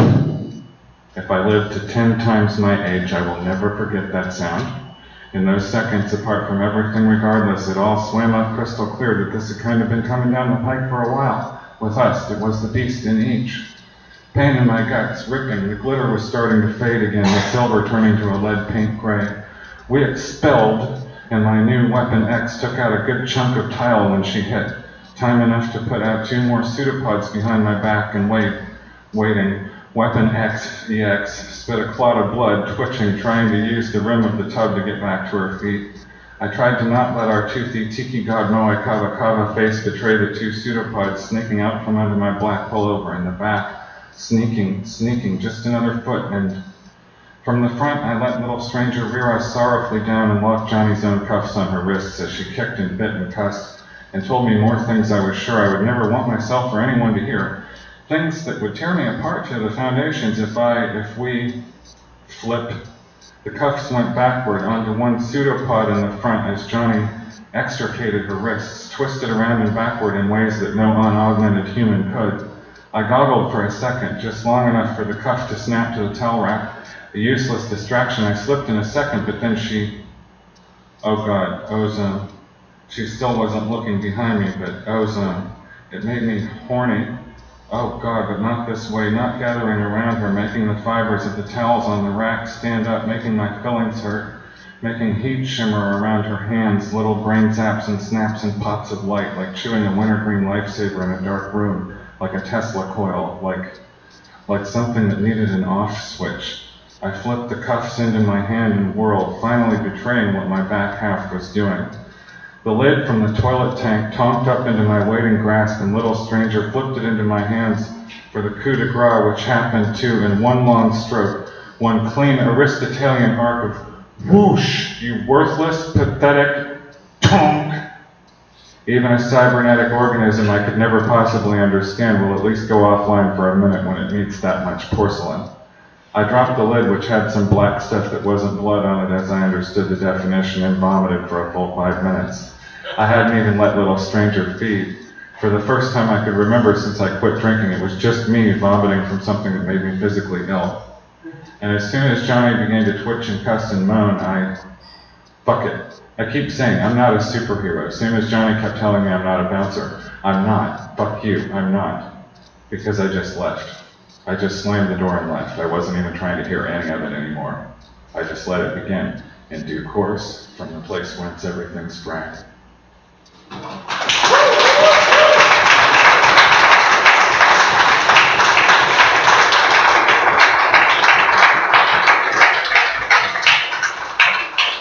Glad you guys like that. I'll bring some more. Thanks again for coming out again. The next one's the last Sunday in June, June the 27th. Please give yourselves another big hand for keeping live spoken word alive in Portland. And we'll see you next month.